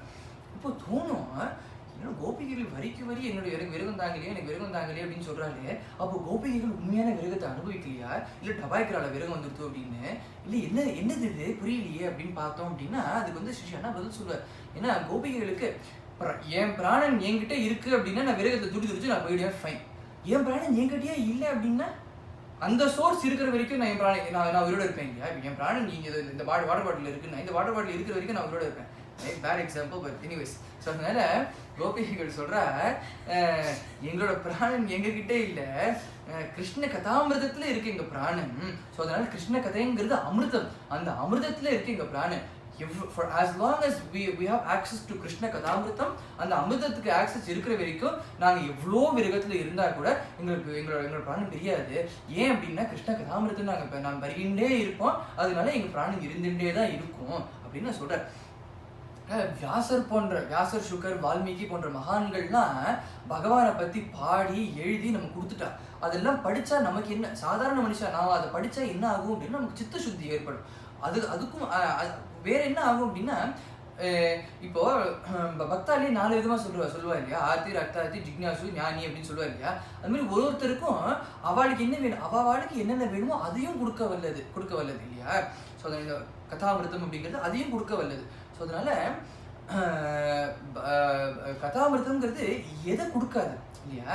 சொல்ற ஃபார் பீப்புள் யாருக்கு பகவான் தான் எல்லாமேவோ அவளுக்கு பகவத் கதாமிருத்தம் இருக்கு இல்லையா. It's not a means to an end, it's an end in itself. நான் கதை கேட்டு இந்த கதை கேட்டு முடிச்ச உடனே நான் மோட்சத்துக்கு போவேன், இந்த கதை கேட்டு முடிச்சோடனே நான் இது பண்ணுவேன், இந்த கதை கேட்டு முடிச்சேன்னா நான் இதை பாராயணம் பண்ணி முடிச்சேன் அப்படின்னா எனக்கு இது நடக்கும் அப்படின்னு உண்மையான பக்தால் யோசிக்க மாட்டாங்க. உண்மையான பக்தால் எப்படி பண்ணுவான்னா தோணும், ஸ்ரீ அண்ணா பிரவசனம் சொல்லும்போது, குருஜி பிரவசனம் சொல்லும்போதெல்லாம் கடைசியில் கோபிகா ஜீவனஸ் பண்ணோம் அப்படிங்கும்போது அச்சுச்சோ முடிஞ்சு போயிடுது அப்படின்னு ஃபீல் பண்ணுவோம், ரைட். அவெல்லாம் என்ன பண்ணுவான்னா அது முடிஞ்சது நமக்கு பலன் கிடைக்க போகுது அப்படின்னு யோசிப்பானா. ஆனால் உண்மையான பக்தாலாம் எப்படி பண்ணுவா அப்படின்னா அவர் முடிக்கும்போது அச்சுச்சோ முடிஞ்சிருத்தே, இப்படி அழித்து இன்னும் கொஞ்சம் நேரம் கேட்டுட்டே இருக்கலாம் போல் இருக்கே, இன்னும் இவ்வளோ சீக்கிரம் முடிஞ்சுட்டே இருந்தால் நாலு ஒன்றுன்னு சொல்லியிருப்பாரு. ஸோ அதனால இவ்வளோ அது மாதிரி டைம் போகிறதே தெரியாத அவ்வளோ அதுலேயே ஒன்றி கேட்டுன்னு இருப்போம் இல்லையா. So it's not a means to an end, it's an end in it self இல்லையா. ஸோ அதனால இப்படி பகவானோட கதைகள் இப்படி யாராவது கேட்குறான்னா அவளை விட பாக்யவான் இந்த பிரபஞ்சத்திலேயே யாருமே கிடையாது அப்படின்னு சொல்கிறேன். பகவானோட கதை யாருக்கு வேணா கேட்கும். யாராவது பகவான் கதை யாராவது சொல்லிட்டே போயிட்டு இருக்கா அப்படின்னா இதுக்கு கேட்கக்கூடாதுன்னு காதலாம் போட்டுன்னு போறவாலும் இருக்கா. ஆனால் நம்ம சும்மா போகிறோம் அப்படின்னா கேட்கறதுக்கான வாய்ப்புகளும் இருக்கு. அது வேற, அதுக்கும் ஒரு புண்ணியம் பண்ணியிருந்தா தான் அது கேட்கும். ஆனால் சொல்கிறேன் அந்த கிருஷ்ண கதையில ருச்சி ஏற்படணும் அப்படின்னா கோட்டி ஜென்மத்தில் இருக்கிறதுலேயே ஹையஸ்ட் ஃபார்ம்ஸ் ஆஃப் புண்ணியம் பண்ணியிருந்தா தான் அந்த கிருஷ்ண கதையில ருச்சி ஏற்படும். அப்படிங்கிற ஹையஸ்ட் ஃபார்ம் அப்படின்னா பூதானம், அன்னதானம் போன்ற உயர்ந்த தானங்கள் பண்ணினாதான் இப்போ இந்த கிருஷ்ண கதையில ருச்சி ஏற்படும், பகவானோட கதைகள்ல பக்த கதைகள்ல ருச்சி ஏற்படும் அப்படின்னு அது சொல்ற. யாரு பகவானை பத்தி பேசுறாளோ அவளும் ஒரு தானம் பண்றா. என்ன தானம் பண்றான்னா கிருஷ்ண குணதானம் பண்றா அப்படின்னா. இந்த கிருஷ்ண குணதானத்தை இந்த தானத்தை விட உயர்ந்த தானம் வேறு எதுவுமே கிடையாது. ஏன் அப்படின்னா சொல்லுவாங்க, இப்போ இந்த ஊர்ல கூட சொல்லுவா இல்லையா, if you give someone fish they're happy for a meal, they get a meal, but if you teach someone to fish they can get a meal for their lifetime, right அப்படின்னு சொல்லுவாங்க. அது மாதிரி டெம்பரரி பர்மனன்ட் அப்படிங்கிறதுக்காக சொல்றது. ஏன் அப்படின்னா சொல்ற மற்ற தானங்கள்லாம் டெம்பரரி சுகம் தான் கொடுக்கும். ஆனால் கிருஷ்ண குண தானம் பண்றோம் அப்படின்னா அது பர்மனன்ட் சுகம் கொடுக்கும், அது ஆனந்தத்தை கொடுக்கும். இது என்ன கிருஷ்ண குண தானம் அப்படிங்கிறது ஞான தானம் இல்லையா. அதை விட சிரேஷ்டமான தானம் வேறு எதுவுமே கிடையாது அப்படின்னு சொல்றா. பிரஹசிதம் பிரிய கிருஷ்ண பிரேம வீக்ஷணம் விஹரணம் சதே கிருஷ்ண தியான மங்களம் ரஹசி சம்விதோ கிருஷ்ண யா ஹிருதி ஸ்பிருஷஹ குஹகனோ மனஹ கிருஷ்ண க்ஷோபயந்திஹி. அது பகவானோட லீலைகள் அப்படின்னு பார்த்தோம் அப்படின்னா வீரரசம் தான் நிறையா இருக்கும் இல்லையா. இப்போ ராமாவதாரம் எடுத்துட்டோம் அப்படின்னா ஸ்ருங்கார ரசமும் இருக்கு, ஆனால் வீரரசம் தான் பிரதானமாக இருக்கும் ராமாயணத்தில். ராமாயணம்னு நமக்கு என்ன தோணும், ராமர் ஜனஸ்தானத்தில் போய் 16,000 ராட்சசர்களை ஒரே ஆள் சிங்கிள் ஹேண்டா அடிச்சார், ராமராவண யுத்தத்தில் எப்படி பண்ணார், மூலவர சேனையோட ராமர் எப்படி சண்டை போட்டார் அப்படின்னு ராமராவண யுத்தம், ஜனஸ்தான யுத்தம் அப்படிங்கிற மாதிரி இந்த யுத்தம் தான் நமக்கு ஞாபகம் வரும். பிரதானமாக வீரரசம் தான் இருக்கு ராமாயணத்தில். ஸ்ருங்கார ரசமும் நிறைய இருக்கு, ஆனால் பிரதானமாக வீரரசம் தான் இருக்கு. பாகவதம்னு எடுத்துட்டோம்னா கூட கிருஷ்ணாவதாரம்னு எடுத்துட்டோம்னா கூட பிரதானமாக வீரரசம் தான் இருக்கு. ஏன்னா பார்த்தோம்னா பூத்தனாவதம், திருநாவர்த்தவதம், சகடாசுரவதம், அகாசுரவதம், பகாசுரவதம் அப்படின்னு இந்த அசுரன் இது பண்ணா அப்படின்னு பகவான் இது கோவர்தன மலையை மேலே தூக்கினார், காட்டு தீயை அள்ளி குடிச்சார் அப்படின்னு பாலலீலைகள் இருக்கா. அப்புறமா கம்சனை வதம் பண்ணார், அது மூராரி அப்படின்னு சொல்லி மூரன் அப்படின்னு சொல்லிட்டு அந்த அசுரர்கள்லாம் அது வதம் பண்ணார் அப்படின்னு அதெல்லாம் பார்க்குறோம். அதுக்கப்புறம் வயசானது கூட மகாபாரத யுத்தத்தில் இது பண்ணார் அப்படின்னு அந்த ரசம் இருக்கு. அதில் அந்த வீரரசம் இருக்குது. அப்புறமா பானாசுர யுத்தம், நரகாசுரவதம் அப்படின்னு சொல்லிட்டு ஃபுல்லாக பார்த்தோம்னா பகவான் இடத்துல நிறைய வீரரசம் பார்க்கலாம். ப்ரப்போர்ஷனலி ஸ்பீக்கிங் ராமாவதாரத்தோட சிங்காரரசம் கிருஷ்ணாவதாரத்தை ஜாஸ்தி இருக்குது ப்ரப்போர்ஷனலி ஸ்பீக்கிங். ஆனால் வீரரசம் தான் பிரதானமாக இருக்குது ஸ்ரீ கிருஷ்ணாவதாரத்துலேயும். ஆனால் இந்த இடத்துல சொல்கிறேன், கோபிகைகளுக்கு வீரரசத்துலேயும் இஷ்டம் இல்லை அவ்வளோவா, சிங்கார ரசத்துல தான் அவளுக்கு இஷ்டம். கோபகுமாரர்களுக்கு வீரரசத்துல தான் இன்ட்ரெஸ்ட். ஏன்னா பகவான் வந்து ஒரு அசுரனையும் அடிக்கும்போது வதம் பண்ணும்போது கோபர்களும் கைத்தட்டி அண்ணா அடி குத்து அப்படின்னு என்கரேஜ் பண்ணுவாளாம். பகவான் வதம் பண்ணதுக்கு அவளை வதம் பண்ணது அந்த அசுரலை வதம் பண்ணதுக்கு அப்புறமா இவா போய் 4 உதவ விட்டுட்டு என் கண்ணை அடிக்க வந்தியா, உனக்கு இதுதான் கதி இப்போ அப்படின்னு சொல்லி 4 வாட்டி உதச்சிட்டு வருவா அப்படின்னு அவ வீரரசத்துல ஈடுபடுறா. ஆனா கோபிகைகள் வீரரசம் அவளுக்கு ஈடுபடலை அப்படிங்கிறது ஒண்ணு, ஆனா பிடிக்கவே பிடிக்காது அவளுக்கு. ஏன் அப்படின்னா சொல்றேன், if it was up to the gopis, அவ வந்து பகவான் இடத்துல நீ வீரமே காட்ட வேண்டாம், நீ வீரரசம் எங்களுக்கு தேவையே இல்லை அப்படின்னு சொல்லுவா. நீ வந்து சொல்றா, நாங்க கோவர்தன் தேவிதான் சொல்றா, நான் கோபிகை சொல்றா, நாங்க முழுகி போனாலும் போறோம் பரவாயில்ல, ஆனா நீ மலையை தூக்கி உன்னை கஷ்டப்படுத்திக்காத. காட்டு தீ குடிக்கும் போது நாங்க எரிஞ்சு சாம்பலா போனாலும் போறோம், ஆனா நீ காட்டு தீ குடிச்சு உன்னை வருத்திக்காத கண்ணா அப்படிங்கிற. ஏன்னா சொல்றேன், if something were to happen to Krishna, nothing, they can't live with themselves இல்லையா. ஸோ அதனால அப்பேற்பட்ட பிரேமையே நிறைஞ்சிருக்கிறதுனால கோபிகைகளுக்கு வீரரசமே பிடிக்காது, சிருங்கார ரசம் தான் அவளுக்கு பிடிக்கும். ஏன்னா வீரரசம் அப்படின்னா பகவான் வந்து he has to exert himself, அவர் ஏதாவது பண கோவர்தன் மலையை தூக்கி சண்டை போட்டு அதுதான் வீரரசம். ஸோ அதனால அவருக்கு கஷ்டமா இருக்கும் இல்லையா. ஸோ அதனால வீரரசமே கோபிகைகளுக்கு பிடிக்காது, சிருங்கார ரசம் தான் வேணும் எங்களுக்கு அப்படின்னு சொல்றா. அதனால கோபிகைகள் வந்து பிரிய அப்படிங்கிற பிரேம வீக்ஷிதம் அப்படிங்கிற. பிரேம வீக்ஷிதம்னா என்ன அர்த்தம்னா கண்கள்லேருந்து பிரேம வழியது, பிரேம சொட்டுறது அப்படின்னு. சில பேரை பார்த்தோன்னா தேஜஸ் சொட்டுறது பற்றிய மூஞ்சிலேருந்து அப்படின்னு சொல்லுவோம் இல்லையா. அந்த மாதிரி கோபிகைகள் சொல்ற பகவானோட கண்ணிலேருந்து பிரேம சொட்டுறது அப்படிங்கிற. அதாவது அந்த பகவானோட கண்ணிலேருந்து வர பிரேம வந்து தொத்து வியாதி மாதிரி அப்படின்பா. ஏன் அப்படின்னா பகவானோட கண்ணை பார்த்து பிரேம நிறைஞ்ச கண்ணா இருக்கு அப்படின்னு சொல்லிட்டு போயிட முடியாதான். பகவானோட கண்ணை பார்த்து இந்த பகவானோட கண்ணை பார்த்தோன்னா பகவானோட கண்ணில் இருக்கிற அந்த பிரேம நமக்கும் வந்துடும் அப்படிங்கிறதுனால அது வந்து பிரேம வீக்ஷிதம் அப்படிங்கிற. ஸோ அதனால சொல்ற அப்பேற்பட்ட கண்ணழகன் நீ, அப்பேற்பட்ட பிரேம வீக்ஷிதம் அந்த கண்ணாலேயே கட்டாட்சம். ஏன்னா சுதாமா சொல்றாரு இல்லையா, கையால கொடுத்த அப்படின்னா கொஞ்சம் தான் கொடுக்க முடியும் அப்படிங்கிறதுனால கண்ணால கொடுத்தியா கண்ணா, கண்ணாலேயே கட்டாட்சம் பண்ணியா கண்ணா அப்படின்னு கேட்கறாரு இல்லையா. அதுதான் கோபிகளும் சொல்றா, பிரேமையை கையால் எப்படி கொடுத்துட முடியும், 1 கிலோ பிரேம கொடுங்க அப்படின்னா கொடுக்க முடியுமா. பிரேம வந்து கண்ணால, பிரேம எப்படின்னா பகவான் கண்ணால பிரேம வீக்ஷிதம் கண்ணால அந்த கட்டாட்சத்தினால அது பண்றார் அப்படிங்கிறதுனால கோபிகைகள் சொல்ற அந்த கண்ணை நாங்களும், அந்த கண்ண அழகன் அந்த பிரேம வீக்ஷித்தத்தை நாங்களும் பார்க்கணும். கடை கண்ணால் பார்த்தால் போதுமே கண்ணா நான் கரை ஏறி விடுவேனே, கடை கண்ணால் பார்த்தால் போதுமே. தினம் தினம் கேட்டிடும் என்னிடம் நீ, தினம் தினம் கேட்டிடும் என்னிடம் நீ, மனமிரங்காதது என்ன மாயமோ கண்ணா, மனமிரங்காதது என்ன மாயமோ கண்ணா, கடை கண்ணால் பார்த்தால் போதுமே. கோல குழல் ஊதிடும் கோவிந்தா,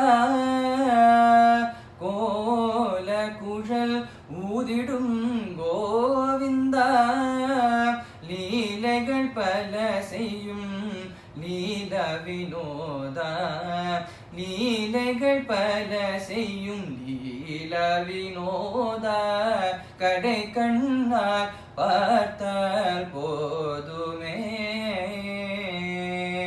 பூமாலைகள் பல அணிந்துள்ள மன்மத மாதவா, அலைபாயுதன் மனது உனை நினைந்து நினைந்து, அலைபாயுதன் மனது உனை நினைந்து நினைந்து, கடை கண்ணால் பார்த்தால் போதுமே கண்ணா நான் கரை ஏறி விடுவேனே, கடை கண்ணால் பார்த்தால் போதுமே. ஸோ அந்த கடைக்கண்ணால நீ திரும்ப வந்து எங்களை பார்க்க மாட்டியா அப்படின்னு எங்கின்னு இருக்கா. நாமளும் பகவானோட கடைக்கண்ணால நம்மளை பார்ப்பார் இப்போ பார்ப்பார் நீ எங்கின்றே பிரார்த்திச்சுட்டே இன்னைக்கு கதையை முடிச்சுப்போம். மேலும் அடுத்த வாரம் பார்ப்போம். गोपिका जीवनस्मरणं गोविंदा गोविंदा सद्गुरुनाथ महाराज की जय.